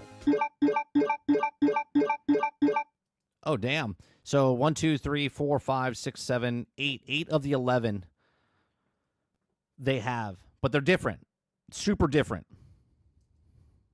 Ian, he'll never see this, but I'm going to direct it to him anyway. Exactly what about Splitgate 2 is any different from other shooters on the market right now? Yes, you have portals, great gimmick when I remember to bother using them, and your game appeared to work great at launch. I only had some lag on a couple of occasions, so congratulations on the bare minimum. I don't see any way to buy better weapons or upgrades in the game right now, so that's great news. And it's too early to tell, but I think your game does not have strict skill-based matchmaking, so if that's the case, it's probably too small of a player base right now to figure that out. Bravo. I'll give you the same praise for that as I did X-Defiant. But also like X-Defiant, your game is so obviously inspired by other current live service games, and saying inspired is being generous. The big, massive, huge battle royale that was going to cure the world of hunger and disease is just COD Resurgence respawns and buy stations, plus Halo power weapons, plus Apex movement, gunplay, and looting, plus portals. Seriously, I thought Ian was kidding when in one breath he went from all games are the same now, we're here to be different, to here's our brand new battle royale. Hey, wait. Right. Which, that's what I said when he did it. I was like, wait a minute. Why did you make a battle royale? And he says it's not supposed to be a gimmick. But he said, well, like 5 years ago, yeah, but you're making the same mistake as everybody else. We're not trying to trace trends, but yet making a battle royale is chasing a trend. What happened? That's it? What? But nope, he just pimp walked right off the stage with his big bat like he just told the world how to cure cancer. Most of modern FPS's worst traits are in Splitgate 2 right now, so in what way does this game make FPS great again? If you look at the screen... What was said, what was given. We put players first. High prices, fake discount, coin bundles, size for overspending. FPS genre is disappointing. Game is Call of Duty, Halo Finals, and Apex. I love playing ranked, no ranked at launch. I love grinding weapons masteries, no weapon mastery camos at launch. CODs are all the same. COD monetization and Battle Royale emphasize, but less content. Do you see a problem? First impressions are everything. And you came out with your game, and you're saying things, but your game doesn't have the things that you're saying that it has. I love playing ranked. Doesn't have ranked. I love grinding for weapons. No weapon mastery camos at launch. Like, what are we doing? And this is exactly what I mean when I say sometimes using enemy positioning for marketing is dishonest. If we only looked at some of the marketing phrases or ideals shared, we see what should be a great game that reminds us of... Yeah, we put players first. Fantastic. FPS genre is disappointing. I love playing ranked. I love grinding weapon masteries. CODs are all the same. Insert next Call of Duty, same version. using entire snow days to grind out Modern Warfare 2. But if we remove those words and only look at what was actually delivered, we see a forgettable, derivative, live service shooter that, if not for the hat and the microtransaction fiasco, most gaming channels wouldn't even bother talking about this game unless they were paid to or something. I mean, I've seen at least 2 YouTuber reviews of Splitgate 2 sponsored by Splitgate 2 just in the last week, so make of that what you... Right. So I saw a video from Actman. Okay, didn't watch it all. I watched the first couple minutes. It's him talking about Splitgate 2, sponsored by Splitgate 2. And let me tell you something. His opinions might be his own, okay? But I wouldn't take it for face value because you're sponsored by the group that gave you money to talk about their game. You will. Like I said last video, you can think the game's fun. I'm not here to argue that with anybody. A free game that just turns out to be mid is perfectly tolerable to me, while blatant hypocrisy and marketing dishonesty to try to manipulate an audience into playing it is not. This totally artificial mentality of support. Literally, we'll buy this bundle just to support you guys. Haven't installed the game yet because life is busy, but we'll do it now ASAP. This is why Splitgate is the first game I've spent money on in years. Got to support a game and devs I like. Now, I get it. I get it. But it's kind of crazy. It's like buying a car you don't use. Support this game because they're different. They actually care about us. Is nothing more than a byproduct of a marketing strategy. It's certainly not an earned result of the actual game. We can see right through this "we're so transparent and genuine, we want what you want" act. All we have to do is follow the contradictions. The guy who says we're better than other FPS games and says he wishes we could have Titanfall 3 proudly announces a rip-off BR that plays almost just like Apex, the BR that got Titanfall 3 canceled in the first place. In one sentence, Ian tells us how important ranked modes and grinding weapon mastery camos are to him. In the next, he's telling us that's going to be added later as drip-fed content because the modern gaming gods don't allow someone to release a finished product anymore. 1047. Why don't you just finish the game? Why is it? Thinking about what the Real Fake Wizard said and saying that these people that bought like the Switch, they just can't help themselves. They have to buy it because they have to. I feel like video game developers feel the same way. They're like, we just have to release the game. We have to right now. We can't work on the game. We have to work on the game after it's released. It's almost like they need to know that it's going to work before they do the job. Instead of making a game and selling the game, they're making a portion of the game, seeing if it works correctly and how people appeal to it, and then they'll add it later. Which I get from a business standpoint. You're like, well, we don't know if it's going to work, so let's test out the waters and then see if it works. Where they have to put the money into it. But they technically had to put the money into it. Right? These are alpha, betas, early access games, right? And someone's going to come in and go, well, it's free to play. Great. Then why are you charging $140 for your microtransaction? Oh, I'm sorry, 45% off. It's now $80 microtransaction. Claps back on social media defending their $80 cosmetic bundle because it's complex animations and the game is free. We understand your criticism. The pack features the most unique skins with complex animations, artwork, and we have a variety of cheaper options. You know what I see there? Make a game. I don't care if your animations are complex and the artwork is... I don't care. Okay? The game is free to play. You don't need to buy anything and enjoy it to the fullest. Nothing to pay to win.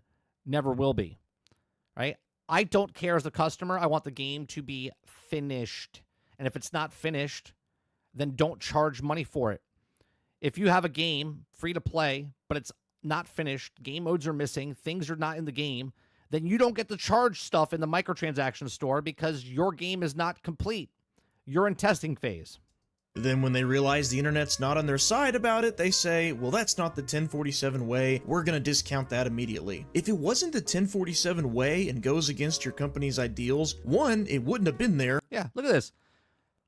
$14,550 for the bundle. $8,000 bundle, which is now $8. First of all, this needs to change. right? This needs to change, and they're changing it in Europe and stuff. This needs to change. Just put $8. Just put $8. Put $145 there. Don't make this casino chip conversion ratio, okay? Just put it $8. Okay? Oh, we're giving you 45% off. Oh, you're so sweet. Thank you so much. That cross should actually say above it, we were assholes and charged $145, but now since we got caught, we're giving 45% discount. That's what it should say with that cross. I don't buy the excuse that it was an ex-dev from COD's fault and the CEO just didn't catch it for a second. And two, even if it was there by accident, 1047 wouldn't have publicly defended it at first. They would have jumped straight to an apology and a refund. I like how this person said, I'm tired of the state of first-person shooter games. Also, here's a BR game with $100 bundle skin bundles. And then this is the response of Splitgate. This is the response, free game. Listen here, asshole. We know it's a free game, okay? How about you don't respond with free game? $100 skins because of your free game? Get out of here. Publicly defended it at first. They would have jumped straight to an apology and a refund. A real refund, by the way, not shitcoin refund. Exactly, Kingard, right? They gave a refund, but they gave a refund of in-game currency instead of actual refund. Refunding an in-game currency is not a refund. 1047 still gets all their money. Ian says, I'm not apologizing for wearing the hat. Then when he realizes it's causing more Apologizes for the hat. strife than support in the Splitgate community, he apologizes for wearing the hat. Because of some people's perception. He should have wore a hat that says, I'm sorry about wearing. Make apologies great again. That's what he should have wore. He should have put a hat on his head that said, make apologies great again. It was politically motivated, mind you, not because it's a misleading slogan to come from such an unoriginal game. And a company that makes changes based on fan feedback is a good thing. My point is that it's obvious to me that Ian and 1047 have no problem copying the competitors, reaching how— Yeah, they have no problem copying the monetization practices from these big companies without all the, the deserved, you know what I'm saying? Like, Activision and stuff have been around for decades. These guys are all new on the scene, and all of a sudden they want to charge the same amount of money as them, which is fine. But then you also apologized for it. I don't know how it slipped through the cracks. Look, these are tactics. You come out high, right, and say that this is this much money, and then you're like, oh, I'm so sorry. And then you back it down, and they're like, oh, see, they're listening. how different they are while they do it, and not actually acting different until they're forced to respond to bad publicity for their hypocrisy. What is great about that? These half apologies given through smirks and promises that conflict with the actual state of the game are just like my bank account, empty. That was a little dark, I don't know. Give me better versions of that joke in the comments so I can steal one in a later video. Anywho, any new game can claim to be the next savior of gaming, but just remember, if every line of code in it looks no different than what we already have, Jon Snow says it best. You're not different. You're just more of the same. If you like the marketing and target audience angles in my videos, here's one I did for Black Ops 6 back when I gave my best guess on who their target audience was. Hint, it's not me. As always, thanks for watching. Carry on, you kings. I'll give that a like.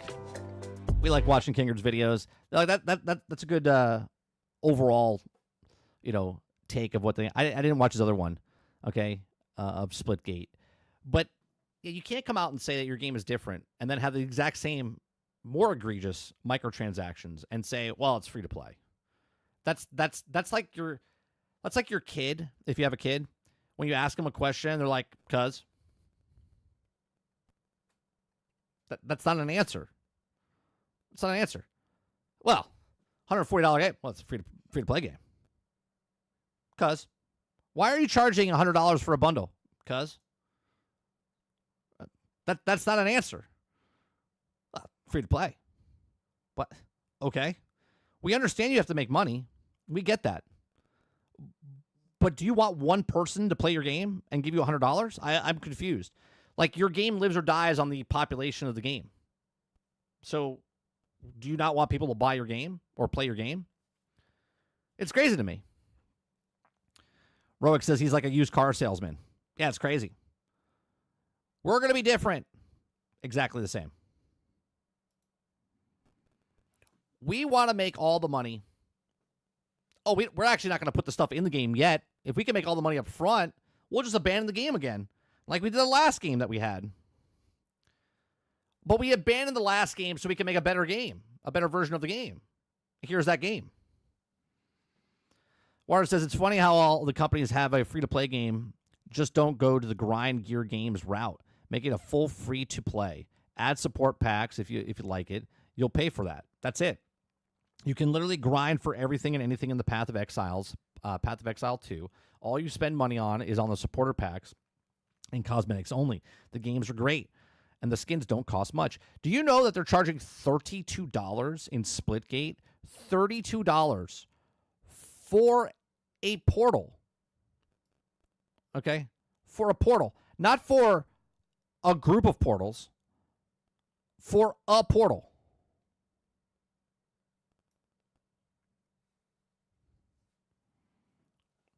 Right?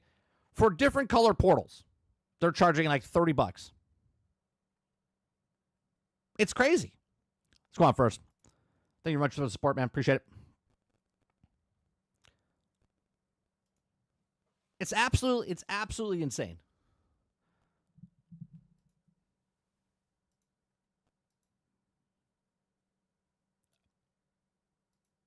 All right. I was thinking about checking out Splitgate 2. Looks fun, but this turns me off. Look, the game is fun. Everyone that plays it says it's a fun game. But to come out as the CEO and say you're different from everybody else and you're exactly the same as everybody else. Like, just stop talking. Just stop talking, because everything out of his mouth is, we're badass, and then, oh, I'm so sorry. We're not like those guys. Oh, I'm so sorry. We're wearing this hat. Oh, I'm so sorry I wore the hat.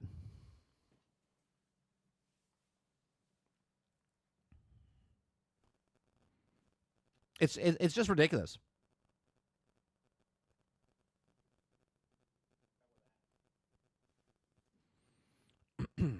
All right.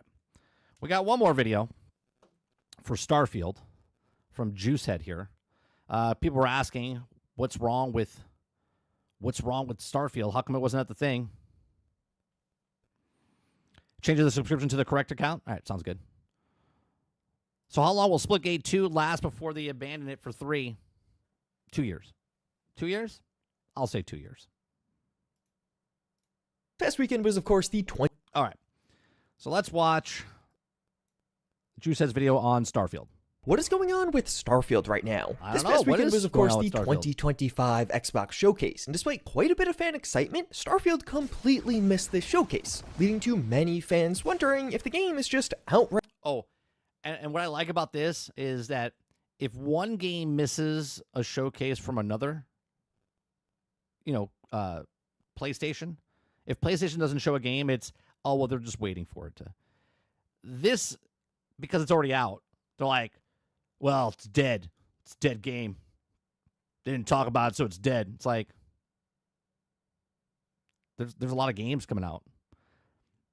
Like, and here's the thing. If Starfield did announce something, people would just shit about it because they're like, it doesn't look that good, right? So it's like a lose-lose situation no matter what they do, at least in the public eye. Dead now. In this video, I want to bring you up to date on what's actually going on here, because thanks to past interviews and even some leaks, we do have a pretty good idea of what is coming next for Starfield. And I even think I know why it missed the showcase altogether. Starfield's in a really weird spot right now, and honestly, I agree with a lot of this fan frustration. Fans are correct to be in no well, let's read that one. Hold on. weird spot right now, and honestly, I agree. Okay, what a complete disappointment. What a joke. It's only the thing that I ever hear from Bethesda is about the game nowadays is stuff of Off Creation Club. The Xbox showcase would have been perfect time to show off something new for the game. Unfortunately, Bethesda doesn't seem to care. Well, hold on a second. Them not showing it doesn't mean they don't care. They're working on something.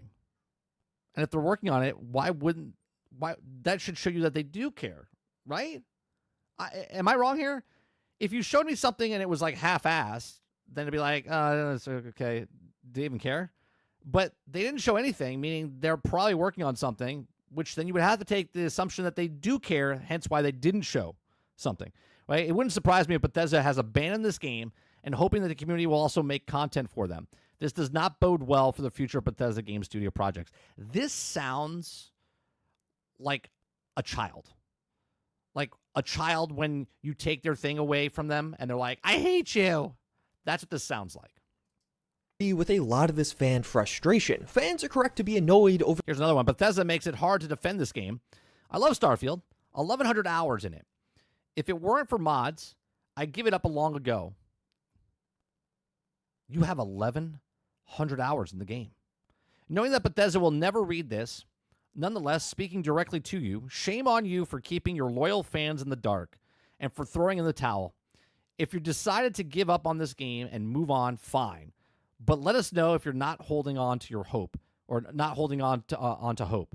I cannot believe that Starfield has completely no show today. Thank you, all the modders out there, and have kept the game in life support. I fear, though, that we're getting dangerously close to the hurt monitoring flatlining. This is another person that sounds like a child, right? It sounds like a child. I hate you. This is Anakin Skywalker yelling at Obi-Wan Kenobi. I hate you. Like, you have 1,100 hours. You ain't going anywhere. You ain't going anywhere. Your ass is going to have 1,400 hours and 1,500 hours. Your ass is going nowhere. Over the lack of communication again. Following the release of Shattered Space in September, Starfield got one more free update in November, addressing some of those lingering issues from the expansion. But otherwise, after that November patch, the game went radio silent for months, where after mounting fan curiosity and even some all we want is an update to the roadmap or something. Please. Please, we're starving. This is a person that's put like 2,000 hours in. This person at least put 2,000 hours in.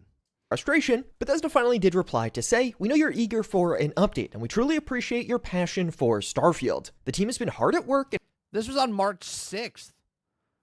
March 6th they did this. And while we're not ready to share specific details just yet, we have a lot of exciting things planned for the game this year that we can't wait to talk about when the time is right. We're always listening. They literally said it in a tweet. Yeah, we're working hard. We got stuff working. Right? They're like, you're seeing at the show. This game's dying. I have 1,100 hours in this game. Please. Please just make it happen. Like, what is happening? And taking your feedback to heart, thanks for being part of this journey with us. So yeah, definitely a nice message, but really just confirming that the game would get updates at a later point in 2025. They're hiding stuff. They're hiding it. And about 2 months after this, an update did come out with the Starfield May patch. Sadly, if you weren't already playing, you almost certainly won't be interested in this one. It brought some really nice performance improvements for some users, including a new lower quality setting, which is really great for Steam Deck, and it even made some of the Shattered Space content. Gee, I wonder why they made it run better on the Steam Deck. If there was only a reason that they worked on the game to make it better on a different platform. Sure, it's nothing. Finally buildable at your outposts after completing Unity. But that was really it. There of course were further creation changes and even bug fixes, but when it came to official content or updates from Bethesda in 2025 on Starfield, that's all we've gotten so far. One Twitter post in March, as well as a relatively minor update in May, although this update did include something very interesting that honestly might get some of you playing Starfield again. That being a new DLC named Watchtower. But this did... But you have to pay for it.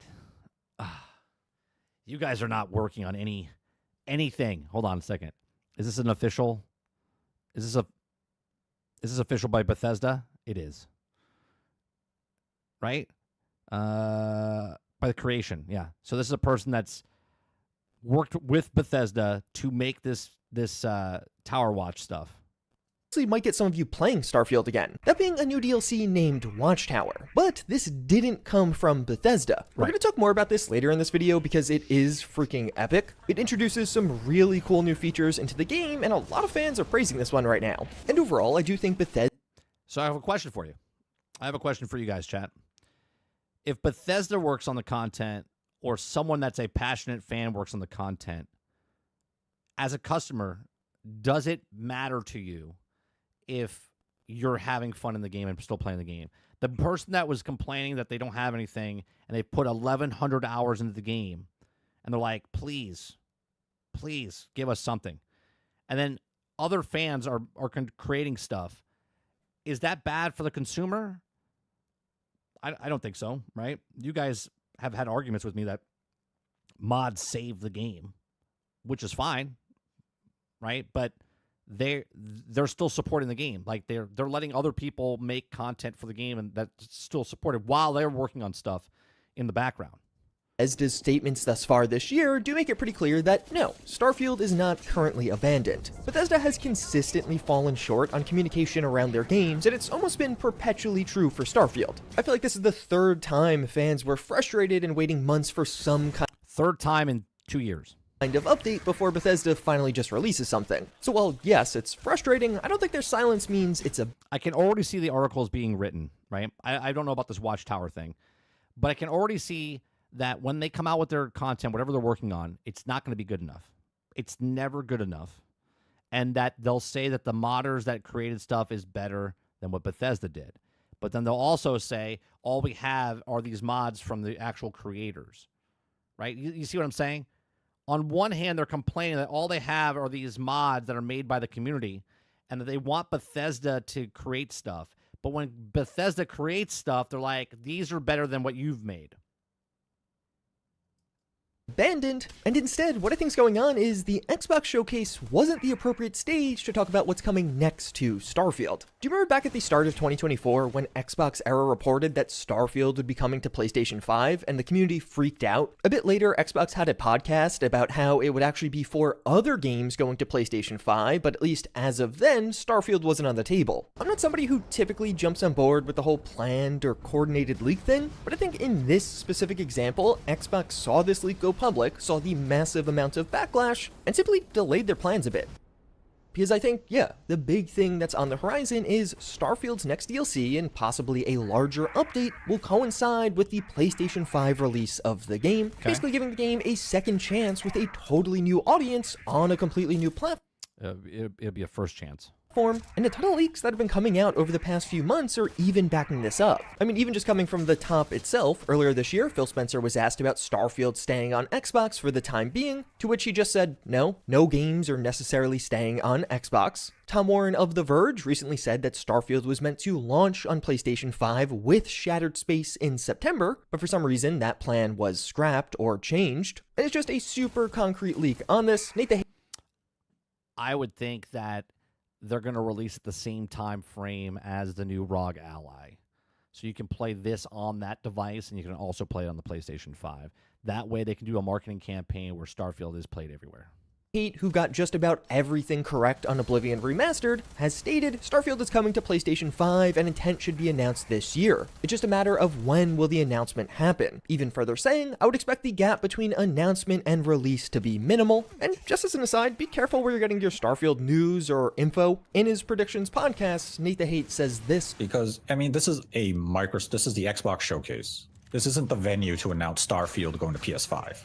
And yeah, I honestly think that's your answer more or less. Starfield was not at the Xbox showcase, but the next major update or DLC will be tied around a PlayStation 5 release, which for fairly obvious reasons, Xbox didn't want to announce at their showcase. A couple of months ago, we even saw some of these Starfield mod pages get PlayStation 5 logos, as if those mods would be available on PlayStation as well. What I imagine was going on there was some of the people in the Verified Creator program got early access to posting their mods on PlayStation 5, or at least adapting them to that platform, and we started to see some of that leak through. So I wouldn't be shocked if this is a release that's coming up soon. The fact that we saw mod pages get updated like this makes me think this could be just in the next couple of months. Nate the Hate even claimed that the gap between announcement and release would be minimal for a PlayStation 5 drop, and just yesterday, a Halo data miner found a new Halo API entry that, at least to this person, confirms a Halo game on PlayStation, and apparently it's coming soon. Maybe there's going to be a series of Xbox games coming to PlayStation announcements, and I could see Gamescom being a perfect stage for that. Or honestly, they could just randomly announce this any week, but Gamescom really is the next major showcase. It's coming in August, but in the past, Bethesda has been there. And even when it comes to a second DLC, I do still think that is possible, and to me, it's not that crazy that we haven't heard anything yet. Shared Space dropped in September, and if this Todd Howard interview is correct, you know, content-wise, we're looking at kind of like what we do with Far Harbor on Fallout 4. We're like, okay, this is a scope that works for, you know, our development in doing this kind of annual story expansion type. Again, he said it out loud. Annual story expansion type of thing. So Bethesda wants yearly story expansions for Starfield, at least as long as the audience keeps buying them. So if Shattered Space came out in September, then the next expansion will probably come out in September, October. And well, yeah, Starfield's player count on Steam hasn't been the best. The game still does seem to have a very solid Game Pass core audience, like a ton of other Xbox games. I've seen some arguments saying that more developers on Starfield, like working on a DLC, would take away developers from the Elder Scrolls 6 and slow down development on that side. But do you really think Bethesda doesn't have... I like how people say they cut their losses. Like, Starfield sold like 5 million... Think about this for a second. We were just talking about Final Fantasy. Final Fantasy sold 5 million units, okay? And yet, that's successful, okay? Starfield sold around 4 to 5 million that we know of, and the rest was on Game Pass. Now, we don't know how many people bought it and whatever, okay? But they had about 5 million units sold. Now, someone's going to say that that's not good. So 5 million over here is good, but 5 million for this game is not good. Well, which one is it, okay? We don't know the budget for either of these games, but I would assume that Final Fantasy has got a pretty high budget, and I would assume that Starfield is around $200 million as well, $150, $200 million, okay? And they both sold very well. Have enough developers on the Elder Scrolls 6? Like, do you not think they could ask Xbox for that? I feel like when it comes to the Elder... Hold on one second. Doesn't have enough developers on the Elder Scrolls 6. Like, do you not think they could ask Xbox for that? I feel like when it comes to the Elder Scrolls 6, Bethesda could probably get just about whatever they realistically need to make that game. Over the past few years, Bethesda has been growing a ton, and making some more Starfield DLC will make them some more money in the interim. So, I do think this all means that we probably... I mean, there was a report that we did years ago that Starfield, they literally made Fallout 76, and Todd, like... The only reason that Fallout 76 was there is so they could get it made quickly and then move that group over to Starfield to help them, because they wouldn't let them hire more people for Starfield, but they let them hire more people for Fallout 76. So Fallout 76 was worked on, pushed out the door real fast, then they had a small team, and they moved everybody else over to Starfield. I will see another new Starfield... So it wouldn't surprise me if they wouldn't let them get certain... people, and they have to like sneak their way in. DLC, but it's likely not coming until September or October. It's likely a very similar team to who worked on Shattered Space. And yeah, DLCs take time. They might need a full year to actually get that one out. The word Starborn was randomly trademarked by Bethesda, so many are speculating this will be the name for the new DLC. And I honestly think Bethesda has a pretty good reason to continue supporting Starfield, even if it seems like the player counts and overall interest is lower. Mainly because I think this is an exceptionally well monetized audience right now. Bethesda's releasing regular paid mods for both Starfield and Skyrim. And from the conversations... What? The car turns into a... That's cool. I've had with creators, these are making pretty good money. Which means quite a few people are buying these and new choices are available to... No, Starfield's dead. Starfield's dead. Right, let me rewind that again. For both Starfield and Skyrim. And from the conversations I've had with creators, these are making pretty good money. Which means quite a few people are buying these and new choices are available to purchase. And mind you, these mods that are purchased, look at them. I'm not saying I like it, but $3, $4, $5, $7. Meanwhile, Mr. Free-to-Play game, $140, $80, $70, $32 for a portal. Just about every month. The big new option is, of course, Watchtower from Kingath Creations, which is legitimately awesome. This might be one of the best pieces of paid mod content to ever come to Starfield. It's 1,000 points, or about $10, and this does feel like a legit Starfield DLC. It'll introduce a new faction with Watchtower that does have all sorts of advanced technology at their disposal. Over time, you're going to be working with this Is that Batista? That looks like Batista. Resistance force against Watchtower. All these characters are professionally voice acted, and well, yeah, the story here is incredibly compelling and interesting. This shadowy, super powerful faction that you have to deal with. To me, what really elevated Watchtower is just the cool factor. It introduces a ton of epic new features for you to try out and use. As you play this one, it'll open up the ability to, and you really need to have, fleets of spaceships now. So as you're just flying around or even docking at certain places, you'll find some of your other ships flying with you. Oh, that's cool. cool. More slots for this, which just becomes a blast. With Watchtower, you get into a ton of space fights, and having fleets on your side just make that aspect of the game a lot more compelling. Having 4 or 5 ships on your own side makes some of these extended space fights a lot more enjoyable and actually feel like those epic space battles like you see in movies and TV shows. And it even gets you using some of those other often overlooked Starfield features. I ended up buying Falkland Systems to try out some modded ships for my fleet as I kept expanding my ship options, but I also needed way more crew now, and for the first time was actively searching for... Now, I like what he's saying, but I also don't like what he's saying. Okay, because these systems should have been in the game in the very beginning, but now somebody, a modder, made a thing that made you use more ships, and then he bought a separate mod to mod his ships, and then he got more crew to bring onto those ships.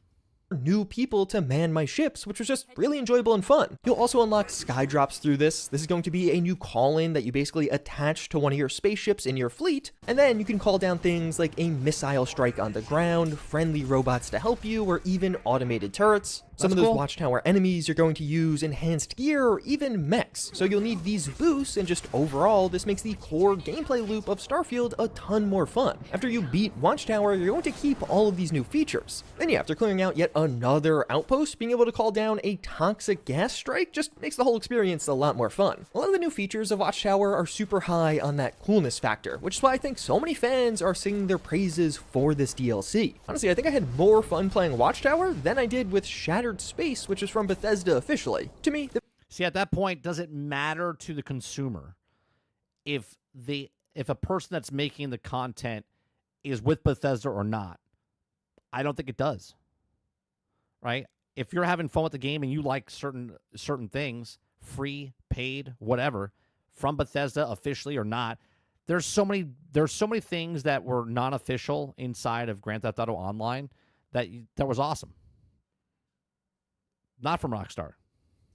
The best way to experience this one is intertwined with Starfield already, so you could use some of the new features even just beyond some of the Watchtower quests just as you're playing Starfield, and I think this is a big part of Bethesda's plan that a lot of people are just missing right now. They're selling a lot of these paid mods, and as you have groups like Hingath Creations making content this high quality, it really takes a lot of the onus off of Bethesda to release their own content and keep their game monetized. They're already doing that through a lot of the paid mods and other creators out there. A PS5 release just means a lot more players who might be interested in buying paid mods monthly or bi-monthly. Although releasing paid and free mods at the same time has almost certainly come with a cost to free modding. What game is this? This is Starfield, Jones.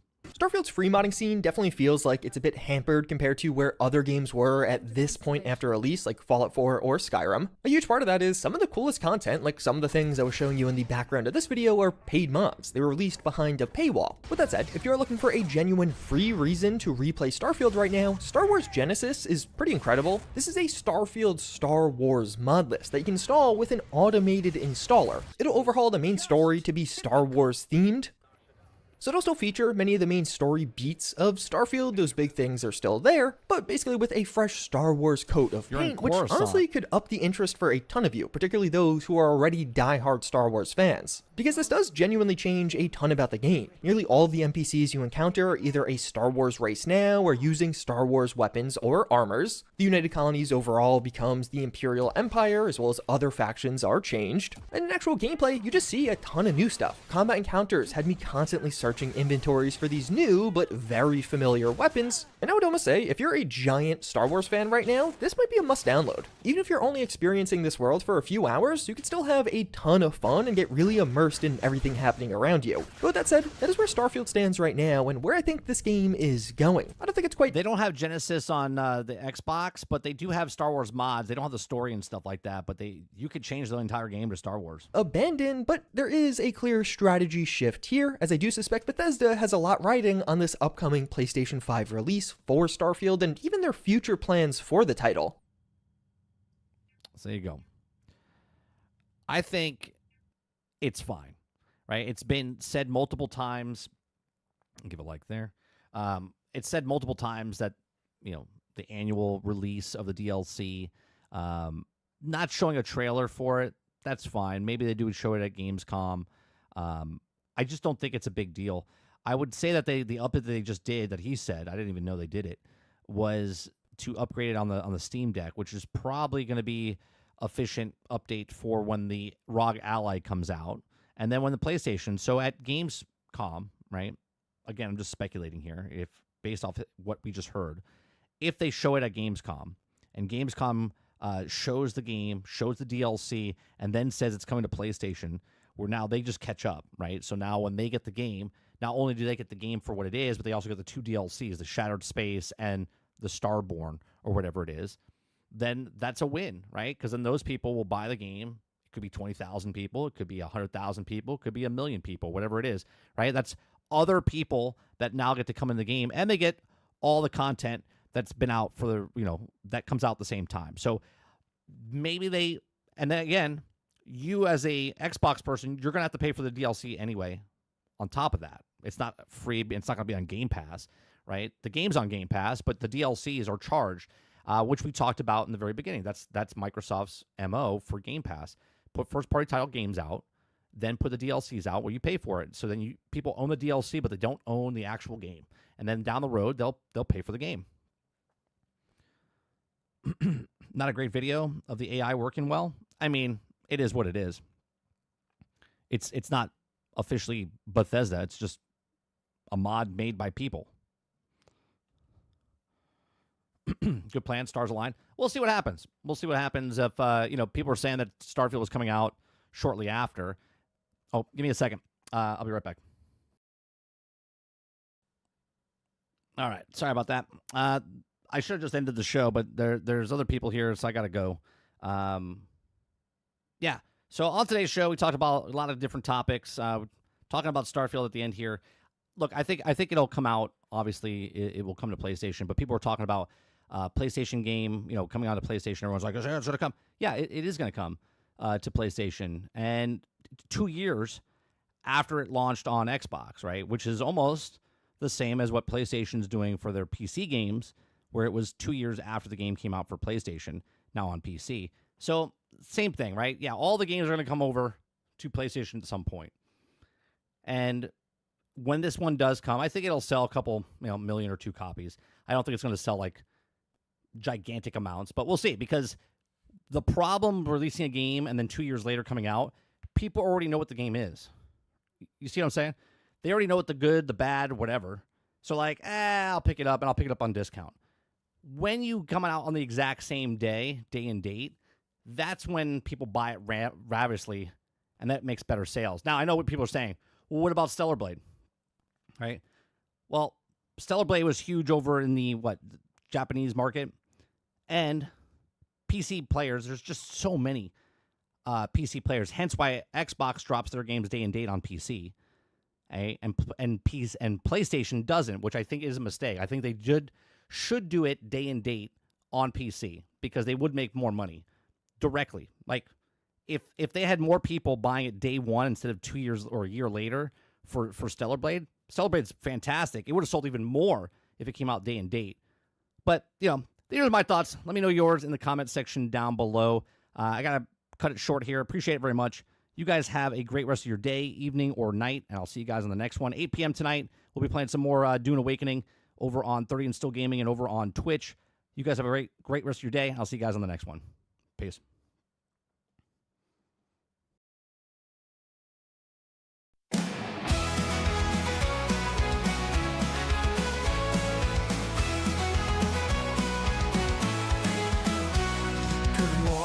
Sunshine, rise and shine. The daily grind is here on time, with gaming news and fun galore. We'll chat and entertain once more.